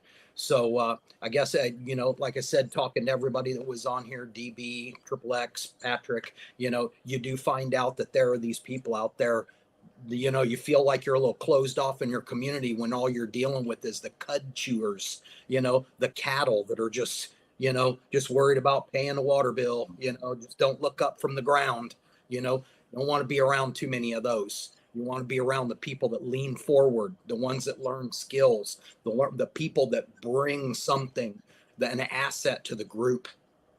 Damn right. You want those assets around you, and when you identify those people, you keep them close. Mm-hmm. No, well effing said. Yep, that's it right there. I just saw some stupid little, and I'm sure everybody knows this, but some guy on social media was talking about one of his favorite lines in the movie Tombstone is when there's a gunfight. It's earlier in the movie. Wyatt Earp is now going after, I can't remember what the outlaw group is called, but there's a small gunfight. It's like Creek Johnson, Doc Holliday, Wyatt Earp, and they're kind of overwhelmed, and they fight their way through it. And one of the other characters says and so this was somebody else's post, right? So, but I've seen the movie millions of times. And they asked Doc Holliday, like, Doc, why are you in this fight? And he's like, well, Wyatt's my friend. And then the other guy goes, well, I've got lots of friends. And Doc Holliday says, I don't. Yep. Yeah, he's to your point, Clint. That's why I just love what you said. You just said it well, this is my interpretation. Find those people. I don't need 1,000 friends. I need to make sure I know some people, you know, look for the people who are eyes up and looking around and got their hands up and their, yeah. The great Dick Meadows. I'd rather go down with a river with 7 studs than 100 shitheads. I like that. Yeah, I've heard other variations. I'd rather have one guy who wants to fight the line than 10 guys who don't. That's how I heard that. Yeah. Patrick, Clint, God dang it, I just need to have a beer with you one of these days there. I don't know. We got to make that happen. You are a good man, Charlie Brown. I like you. Our asmus will cross somewhere. Is that going to be intersection or resection? Yeah. Oh, you guys don't know what we're talking about? We'll do something on map. We'll do something on land navigation at some point. Oh yeah. Re is me. Patrick. All right. So I guess I'll summarize. I kind of already hit something before, but to kind of feed off of what Clint just threw out there, you know, Rudyard Kipling, the strength of the pack is in the wolf and the strength of the wolf is in the pack. You've got to be a wolf. That starts with awareness. You know, I don't care what level of training you have. I don't care if you're, you know, a 75-year-old grandma. Look people in the face. Don't look at your phone. Watch people's behavior. When something seems out of the normal, it usually kind of is. If someone was actually going to, you know, take a predatory act towards you, simply looking them in the face, they already lose the element of surprise. Be aware of what's going on around you. It's a simple thing. It's a free thing. It's the number one thing that you can do to defend yourself in any environment, whether you're driving, whether you're walking, whether you're commuting, whatever the case is, right? So that's the big piece. The second piece, we've said it before, take care of your body.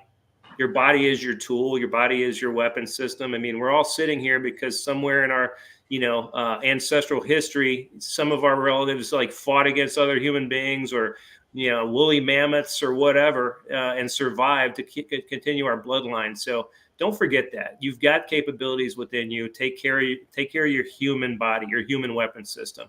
And then, you know, if you choose to, you know, go a step further and start carrying a knife or a firearm or whatever, don't just learn that and become completely dependent on it. I've got a couple of firearms. I'm really, really proficient in both of them, but I never look at those as like, that's what's going to save my life. My awareness and my physical condition is going to save my life. So little pieces, that's how you become the wolf. Fight or flight. Yep. Blake, let's bring it over to you. I think we're kind of wrapping up, and these are just two great, again, that's just stuff we could section out and just do shorts. Sure. Clint's final comments and Patrick's final comments could just be shorts by themselves. Yeah, I was going to say where I'm at is we got to have you guys back on. I love talking to you, Patrick. Clint, it's been great tonight. I mean, it's really been good to meet you. Also, Patrick, thank you for reminding me of Kipling. I'm going to be reading If after this because that's probably one of my favorites that really kind of encapsulates what it means to be a young man. You know, so for those of you that don't know, you really should look into his body of work because it does embody what it is to be a man, you know, something that's been forgotten in this time. Again, like I said earlier, my heart's just filled with joy that we keep coming back to community. It shows me that the strong men that are out there are all thinking in the same pathway right now, realizing that this is the option. This is the pathway forward. It's going to be hard. It's going to be tough, but we need to bring those with us that are willing to come along on the journey. So. Fuck, I don't know what I got. Do we just end it right there? I mean, sure. Seriously, I know that sounds weird, but like that. God bless everyone, right? Good. I mean, we didn't really have too much of a game plan for the first episode, except let these meat eaters start talking. So, and actually, I think we were pretty controlled. I mean, this, you know, yeah. I guarantee there were some things we didn't talk about that we could have talked about. Yep. So, like the reptiles, man. No, I'm just joking. Well, no, I was gonna, you know, transmitters, vehicles, you know, encrypted cell phones, all that stuff. You know, the woman with the little sign, flash it. Yeah. Like, let's save that for another time. Again, that's in. Hey, Mark. You Yes, know, sir. we kind of talked about this, but if you want to follow, I mean, this is kind of a simple thing, and it fits within the framework of Millstone Self-Reliance Group. If you want to do episodes on shooting, boom, I think we've got that covered. Movement on foot, movement on vehicles, all the other stuff, you know, shoot, move, communicate. Let's talk about communication. Let's talk about medicate, you know, let's talk. Yep. Each one of those could be an awesome, you know, episode in and of itself. So, this is going. dude. Yeah, So I'm buddy. serious to everybody. There's Patrick, unless he's working for the government, has no idea. Here are my notes from tonight. And this is where, and I almost overlooked it, what Patrick just said. These are Blake and I are working on this. Our subjects for Millstone, the self-reliance group going forward. It's simple. And look, there's all kinds of subcomponents to every one of these subjects, as Patrick was just kind of demonstrating. It's food, fire, water, shelter, shoot, move, communicate, medicate. It's as simple as that, Patrick. Yep. These are the topics that we're going to be bringing up, maybe a subcategory of one or the other, but nope, that's what we're going to be talking about. Shoot, move, communicate, medicate, food, fire, water, shelter. That's what we're going to be focusing on. Well, I look forward to this journey then. Right on. Again, Patrick needs to come up here and take a job as the CFO or something. How much does it pay? Millstone-SRG. Absolutely nothing right now, Patrick. $0, sir. Until we start making some gear in Clint's camo, it's right now it's pulling in nothing. So okay, well, it'll turn around. I have hope. There we go. All right, Blake, we don't really have an outro. No, man. Do you want to come up with an outro? I'm never really an outro guy. I'm kind of more the intro guy. I mean, as far as an outro goes, is keep your head on a swivel, keep moving forward, keep building community, become more independent on a daily basis. I mean, there's not much more you can do really at this point. And also shop with coupons if you can, because groceries are expensive. So Definitely right. Hey, it's okay. So again, thanks to everybody who came on tonight. Thanks to everybody who watched live. Thanks to everybody who can apparently find us on social media, because a lot of people were giving me comments like, still can't find you. And I'm like, I'm looking right at it. So maybe after we do a video or two, that'll change. I hope so. But thanks to everybody who watched tonight. Thanks for people who left comments. As we do this in the future, this is my final outro. Leave comments. This is your show. We're here to do this for you. Tonight, we were talking, these guys were bringing in their expertise to talk about the failed assassination attempt. But, and no offense to anybody, I'm not picking anybody, but ask friggin' questions. Do not shy away from asking questions during a lot, whatever it is. That's what we're trying to accomplish. So be a part of it, become a part of the community. Yeah, build the online community with us so we can all build in real life communities. So right on. All right, Patrick, any last comment? No, I think I'm good, guys. Thanks for having me on again. Clint, nice meeting you, and I'm sure we'll probably do in the near future. Yep. Sure, we'll link up again. Comments from you, sir? No, I think we circled around Jen Psaki style numerous times. And, circle back.